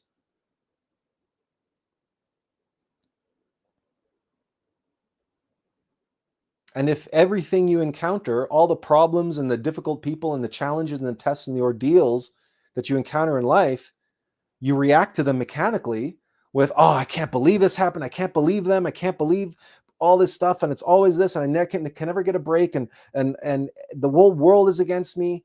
And I have such crappy luck and so on and so forth. And if you react to everything that way, all your hardships, all your ordeals, all your tests, all the challenges, if you're full of yourself and you're full of pride and you're full of resentment and frustration and fear and anger, and you want to control and think the whole world needs to bend to your whims, like unfortunately so many do in the younger generations, because unfortunately that's how they were raised and that's how they were conditioned and schooled. Well, if you have no gratitude, if you're not grateful, you can't be filled with greatness. You can't be full of greatness. You can't be full of that which is great. And what is great? What comes from above. What is great is your innermost intimate Christ, that monad, the essence of God, that holographic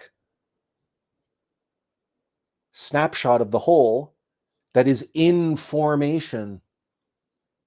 What is great is the information that you can receive in your empty cup, the fruits that can fall like manna from heaven, that if you're an empty cup, your Hume can absorb it, your Manas can absorb it. And you can use that greatness to help you in overcoming the challenges that you've been presented with. In exactly the same way that it's the player's skill and abilities that are required to overcome the challenges of the game and to level up in the game world.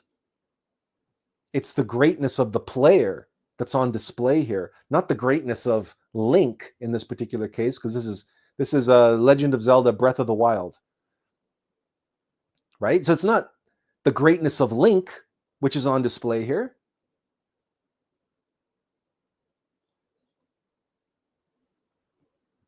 Humility and gratitude.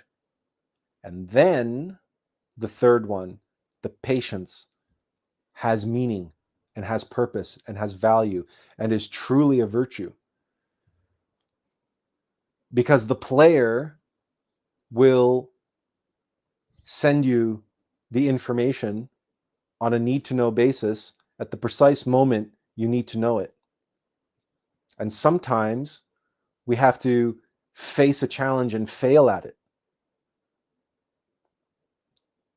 Sometimes the player, like when you're playing games like Zelda or like Elden Ring or Dark Souls or some of these what they call Souls-like games that are very difficult, in order to learn the pattern of the AI, which is the game's AI, which is opposing you, which is your adversary.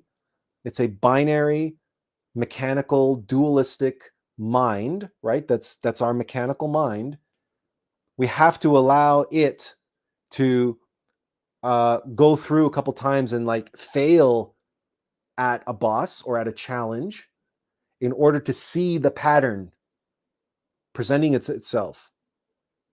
But we have to observe ourselves and observe the pattern like a good player observes how the boss behaves in the boss battle. So the first few times they play that boss, they might fail, but they're learning the pattern. They're comprehending.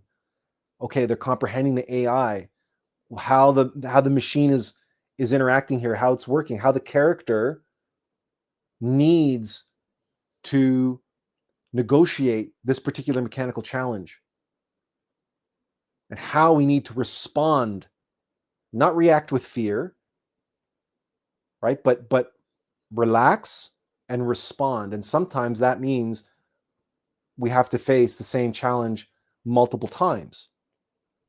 And that requires not just humility and gratitude, but tremendous patience, because we're not going to get it the first time around every time. And going back to the tree analogy, it takes a long time to absorb the nutrients in the water. It takes a long time to grow new branches and to grow the trunk, another ring on the trunk. So that's why patience is a virtue. And it takes lifetimes, right? Going around on the Alm of Life, it takes lifetimes. This process that we've been looking at. Lifetimes and lifetimes. And within each lifetime, as I was describing, we have many revolutions of the Alm of Life in each lifetime. And then understanding that just because, right, you faced your certain vice, your certain demon at this level, and that got you to the next level, doesn't mean you're not going to be facing it again here and here and here. But each time you're confronting it at a deeper level, at a higher level, at a more subtle and insidious level. Because remember that some of our egos, some of our demons are masters of disguise. They're masters of camouflage. And most, if not all, demons are masters of deception. And that's why so many people live stuck in self-deception, because they're possessed by their egos, and their ego is planting their mind, filling their mind with all of these deceptions that they're so tempting. They're like, I want that to be true. And so they fall for it, hook, line, and sinker.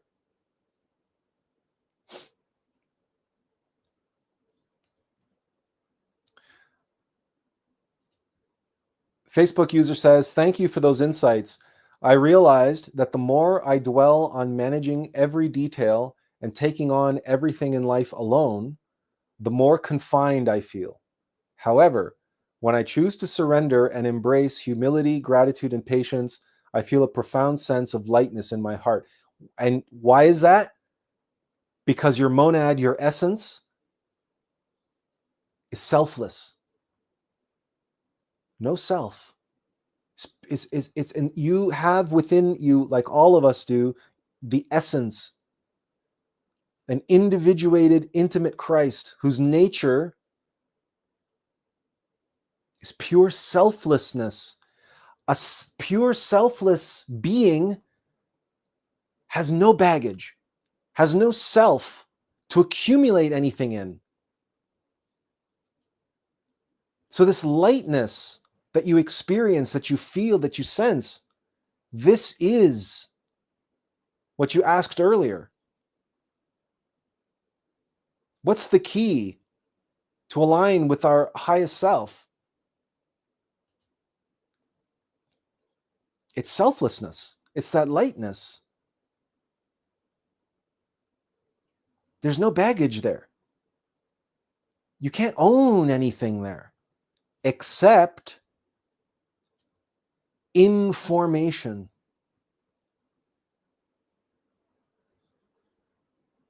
Knowledge,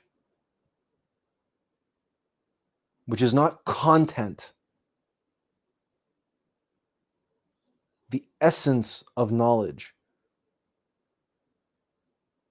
Understand that when we talk about knowledge, when we talk about content, okay,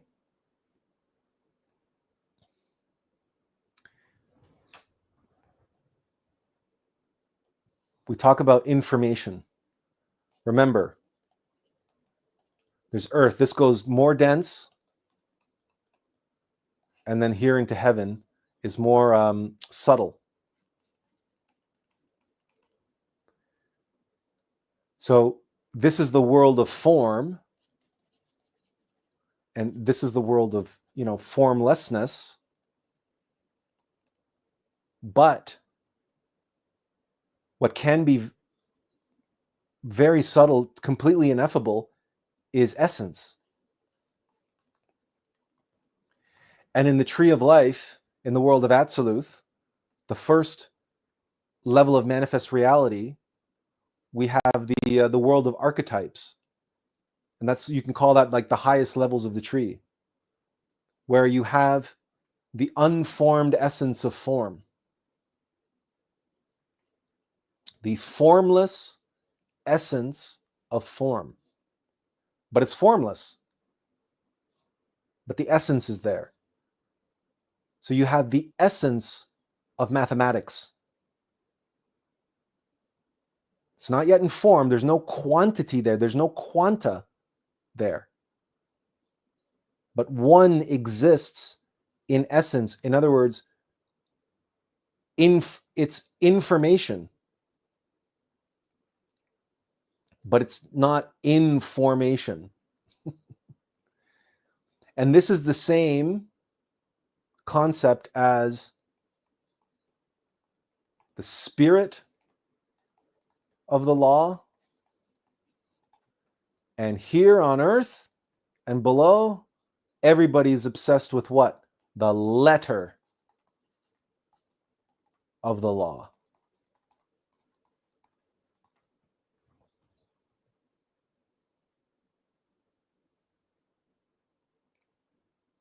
So when we talk about information and knowledge and experiential knowledge, we're not talking about becoming identified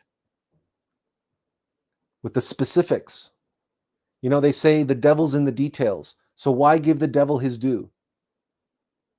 Strip away all of the form, the superficial, right? Strip away the literal interpretations and the superficial meanings and the rational, logical, mechanical interpretations and materialistic, empirical understanding, and get to what is really the truth, which is the spirit of the truth, the essence of truth, the spirit of the law, why the law exists, the purpose and meaning of the law. But you know, this world is, everybody's caught in their mechanical mind, their intellect, and their ego and everything else. Their ego mind becomes obsessed with the letter of the law, and that's where you end up with these dogmatic, fundamentalist believers in religion, and they say, no, that's not what's written in the Torah. No, Jesus said this. He says, I am the way, the truth, and the light. So Jesus, I got to believe in Jesus. He's the way to salvation. Because they, the mind interprets Jesus, the man, instead of comprehending that Jesus was a Christified master and that the Christ was speaking through him. And then the Christ is the way, the truth, and the light. But the Christ is a spirit. The Christ is an essence. The Christ is ineffable. The Christ is every monad in the universe. It's not one man.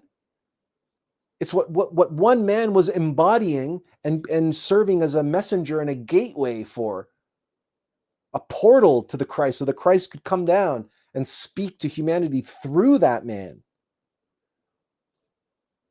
And that's the difference between comprehending the spirit of the word, the spirit of the Logos, instead of harping on and becoming identified and attached egoically to the letter of the law, to the letter of the word of God, and the way it was written exactly down on a piece of into a book. That's written in stone, and that's all that it means. That's all that it could possibly mean.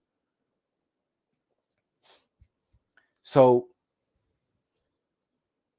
again, we comprehend this dynamic and this journey and this process of information, and it's a spiral process,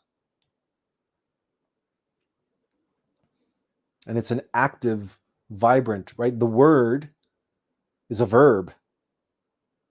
The Christ is a verb. It's in activity.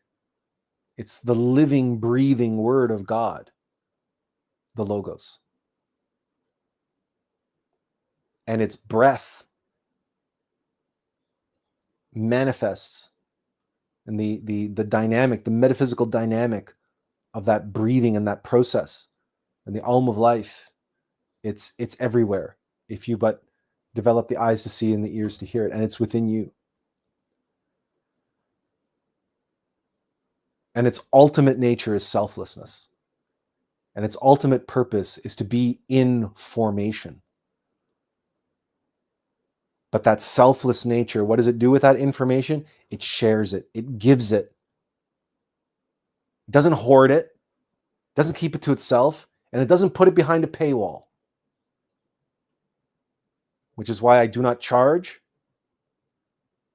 money ever, except where I have a book or something where I have no choice. I can't publish books and print books with nothing. I have to, right? We have to cover our expenses somehow. I have to cover the expenses of the publishing of a book. I can't give away books for free. That's the only exception. Except that if you go to my website, atlasalex.com, you can get a PDF copy of my book for free. Shh, don't tell anyone. Or the crowdfunding campaign that I'm doing, I offer a PDF or an EPUB version of the book for a $10 donation. But that's a donation. It's a donation. I'm not selling you the book. You can go and if you go to the website, you can have the book for free if you want. You don't even have to give any money, because God would never put the truth of his nature behind a paywall. What would be the point of that? Because that would be selfish. And that's the antithesis of God's nature, which is to be selfless, which is to give and give and give and give and give. Now, we have to be realistic as mortals, right? We have to live and we have to survive, and we can't just go around giving everything to everybody all the time and completely drain ourselves in the process. We have to be wise about it. We need wisdom. We need guidance. We need information regarding how to be selfless in the world of form, especially during the Kali Yuga, during the end times, when we're surrounded by so much selfishness and so many people that are just chomping at the bit to exploit and take advantage of us. Right? So there's more to it. So in other words, there are caveats and there's wisdom in how to be selfless. And that's why I also sell the book, and I sell hardcover copies of the book that you can get on Amazon and so forth. And there's an audio book, right? So it's there. The options are there. The crowdfunding campaign that I launched on October 4th, there are multiple levels of donation that people can make. And if they make higher levels of donation, they'll get a hardcover copy of the book or a signed hardcover copy of the book, right? We have to be practical in how we go about executing selflessness in a very, very selfish world. But that information, that guidance comes from our innermost player. Yeah? Benjamin says, I appropriate the CTMU theory, the cognitive theory of the universe law, cognitive theory of the universe. I appropriate the cognitive theory of the universe of the nested sub-realities as the egos. They're lying in wait for the percent chance or opportunity, for the perfect chance or opportunity. And he just says the CTMU, he says the cognitive theory of the universe.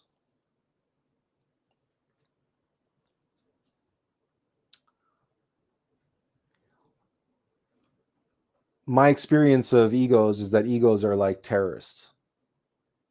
They're sneak thieves. They're masters of disguise, and they're opportunists, like all parasites.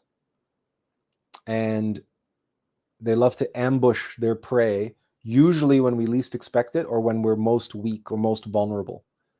Like, even you look at predators on the Serengeti, and the lionesses will go for the old or the very young or the injured, the weak, the infirmed.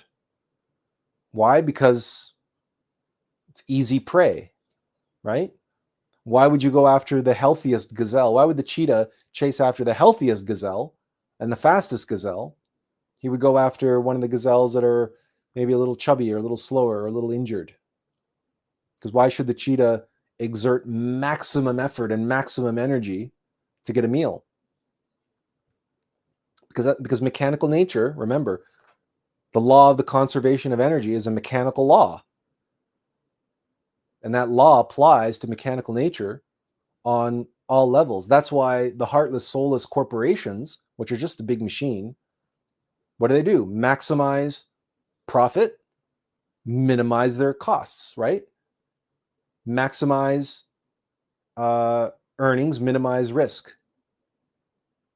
maximize shareholder value, and do so for the absolute minimum outlay of cost. They call this efficiency, right? Everybody's worried about efficiency. Everybody's crazy about efficiency. And it's that efficiency that's driving, for example, the industry of artificial intelligence, because the corporate world can hardly wait to lay off tens of thousands of white-collar workers and replace them with AI. They can't wait because they see that as this huge windfall of cost savings and cost reduction and increase in shareholder value. So, con artists are weak. They're frail. They're clever, is what they are, but they prey on the weak and they prey on the vulnerable, just like predators in nature do, because that's the way mechanical nature thinks, and that's how mechanical nature works.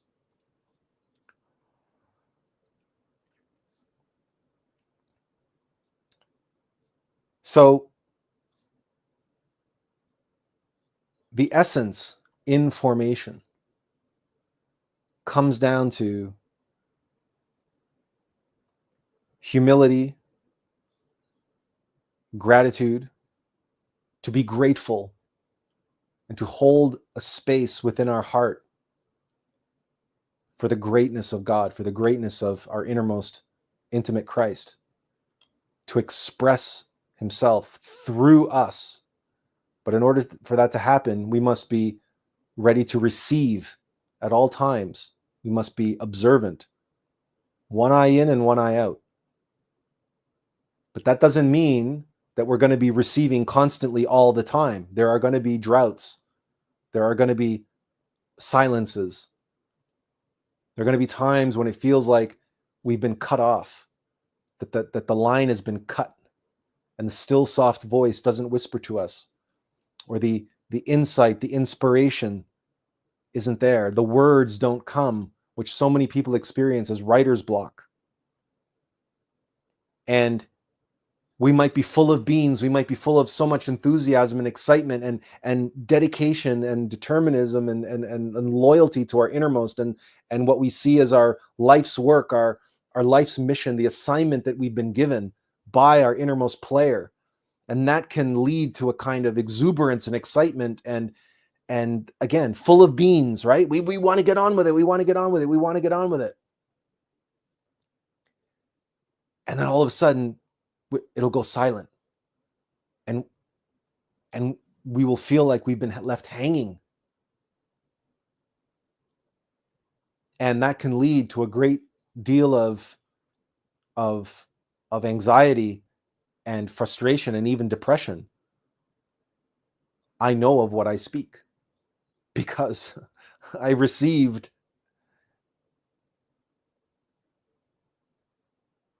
in broad strokes, I received the Attlas project or Attlas Conscious Arts. I received in broad strokes the vision for that when I was 15 years old. That was 35 years ago, 36 years ago. For 36 years, I've been doing the Alm of Life, right? Around and around and around and around. And slowly, each time, another ring on the tree was growing, right? As I went around and around and around. From a high, back to a low, back to a high, back to another dark night of the soul, and so on and so forth. On Jacob's ladder, up and down between heaven and hell. And believe me, I was not patient at the beginning, at the outset. I was very impatient, and that impatience haunts me to this day because of what is impatient. The mechanical egos of the mortal self, and the mechanical ego mind, and the mystic pride, and the fear which wants to control, and the ego that wants everything now, or it wants it yesterday. And so humility and gratitude and patience teaches us to say, look, we're just a character in a game. And sometimes the player puts the game on pause and has to go eat dinner. Sometimes the player takes a phone call. Sometimes the player steps away from the video game. And then the character, essentially becomes an NPC. But although we're never really abandoned. So that's not the greatest of examples. But sometimes we just have to use the role-playing game analogy. Sometimes we just have to go through and clear out trash mobs. And the player does, very routine type stuff.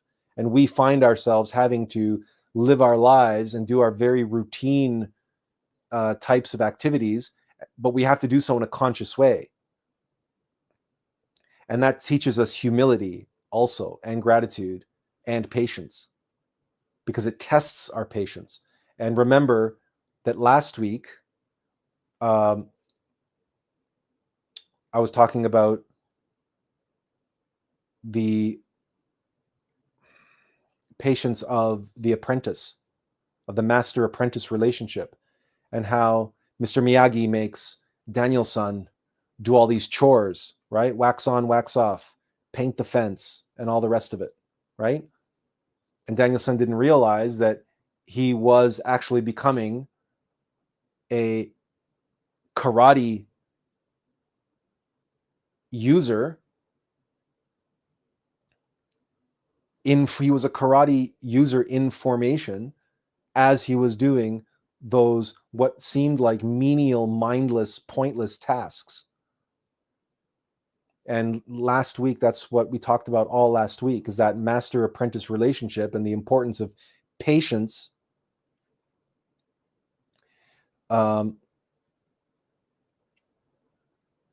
in that process of being an understudy,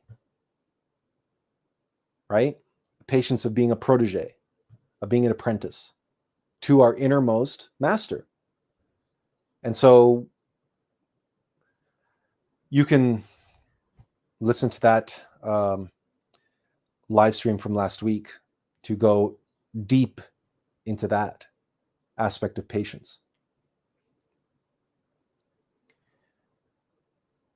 And that if we continually practice humility and gratitude and patience and empty our cup and follow the guidance and the direction of our innermost player, then there will be no challenge, no test, no ordeal that we cannot overcome. Why? Because we're not the ones overcoming. We're allowing our innermost being to overcome those tests and challenges through us. We are just the vehicle for the overcoming of those challenges, right? This mortal you see before you, Attila doesn't write the books. Attila doesn't give the lectures. Attila is just a stenographer and a messenger.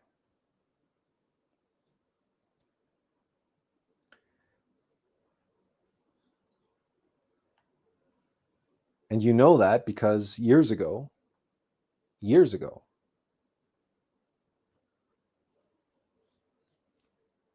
already was able to take dictation, and he named his blog Attlas Information and the URL atlas.info, and he named his YouTube channel. I think 4 years ago, going on, I guess what, season 1, 2, 3, this is 4. So we're going to be going into our 5th year pretty soon. And he named that Attlas Information. And the full breadth and depth and scope of what that means, of what that brand meant,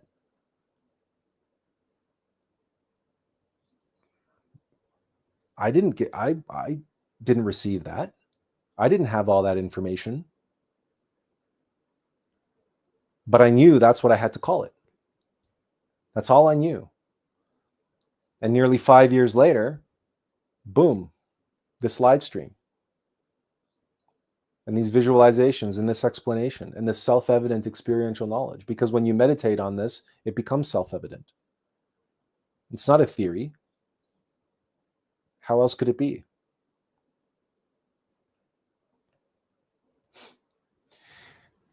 Does anybody have any comments or questions at this time?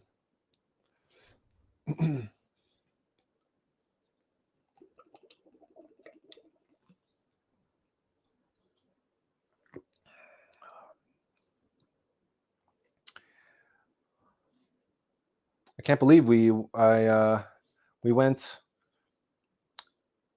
nearly 3 hours without even mentioning the election or Trump. I don't know if anybody is interested in that topic, or if you're wondering what's going to happen there, of what is in formation or what is in the process of being what is in the process of collapsing. It's a different kind of right, deformation, right? It's but certainly something is going to come of it. We just don't know exactly what yet. So I don't know if anybody's interested in having a conversation about that. But I want to thank all of you for taking the time to be here today, and for taking the time to be a part of this message, this vocalization coming into formation for what it was, and for what it's worth. And I hope that you're able to take the information and apply it practically in your own life, so that your own monad, your own higher self, can expedite its process of coming into formation. And for you and your innermost to transmute and extract experiential knowledge, more information from your experience.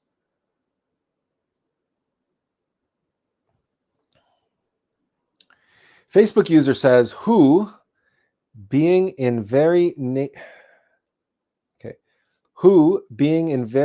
a God, did not consider equality with God something to be used to his own advantage. Rather, he made himself nothing by taking the very nature of a servant, being made in human likeness, and being found in appearance as a man, he humbled himself by becoming obedient to death, even death on a cross. Therefore, God exalted him to the highest place and gave him the name that is above every name, that at the name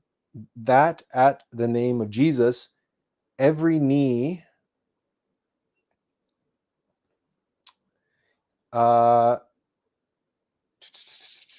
should bow, in heaven and on earth and under the earth, and every tongue acknowledge that Jesus Christ is Lord, to the glory of God the Father. Yeah, but that's not a man.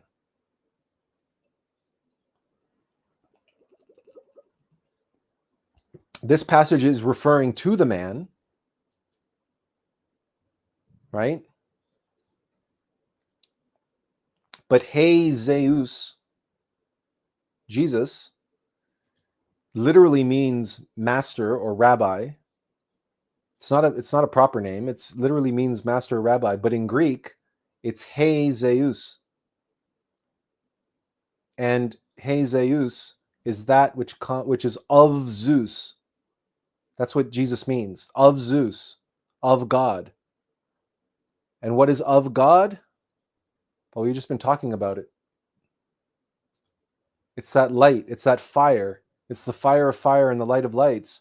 It's all of these monads. It's all of this energy. It's all of the lightning that descends from on high, Mount Olympus, right? It's God in activity.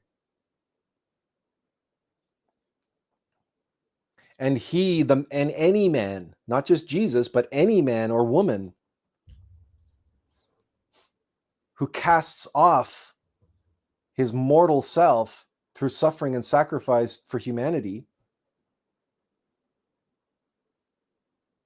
and embodies and imbues that light and that fire can be called Christ, can be a Christified master. It just so happens that the Bible, the New Testament specifically, deals with one man, the avatar of Pisces, Jesus Christ, whom we call Jesus Christ, who's actually Master Abbonamento, or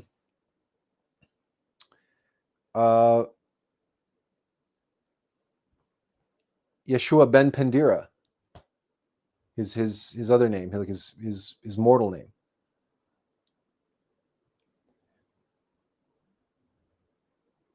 Because He Zeus, of God, is above every name.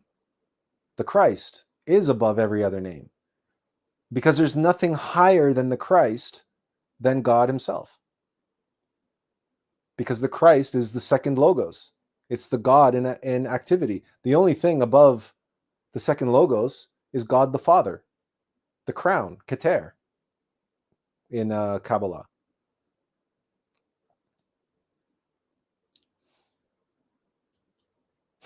And yeah, the first part about being a servant.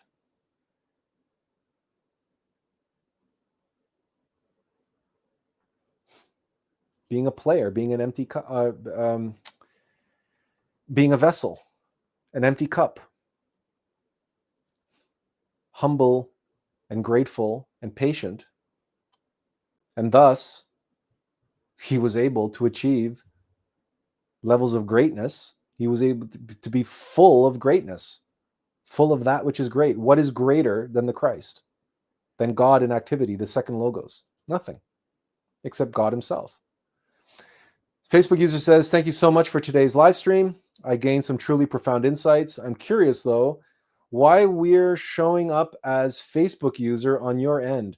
For reference, the first user was Lucas Pertus, and the second one was me, Benjamin Raphael.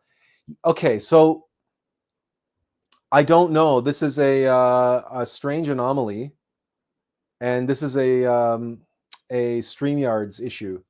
I don't know why this is happening. It was a little strange for me too, but in any case, look, it is what it is. Hopefully, we can get it sorted out by next week.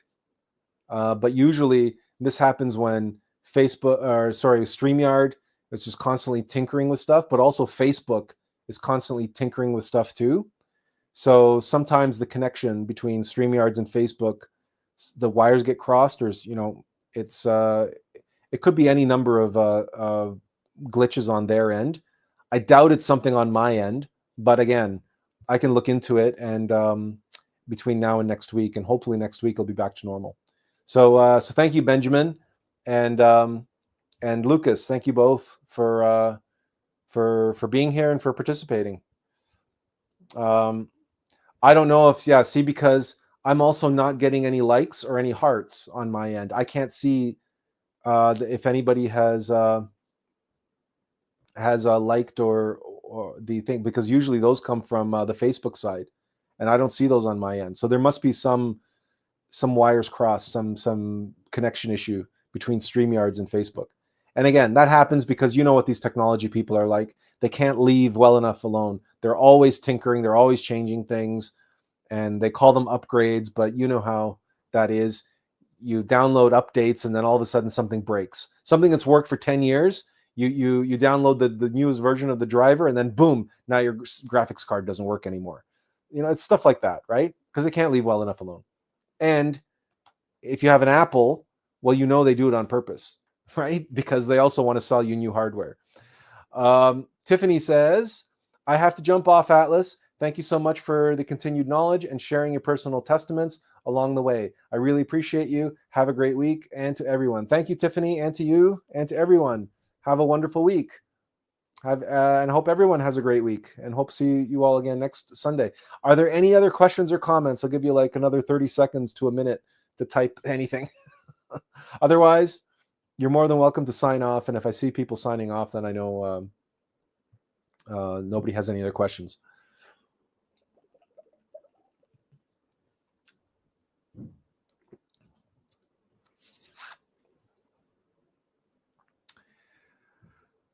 Today was a rather rainy and cold day here in Guelph, but I still managed to rake up all the leaves in the yard this morning. So that was good. So the city will be coming by to pick up the yard waste and those leaves. So I'm glad I got that done this morning. And tomorrow, a good friend of mine has invited me to go to Toronto. Apparently, he has some kind of treat for me. I haven't seen him in a long time. We're probably going to go work out in the gym together, and then who knows what else. It's kind of a surprise, so I don't know what to expect. But I'm really looking forward to seeing him because I haven't seen him forever. It's been so long.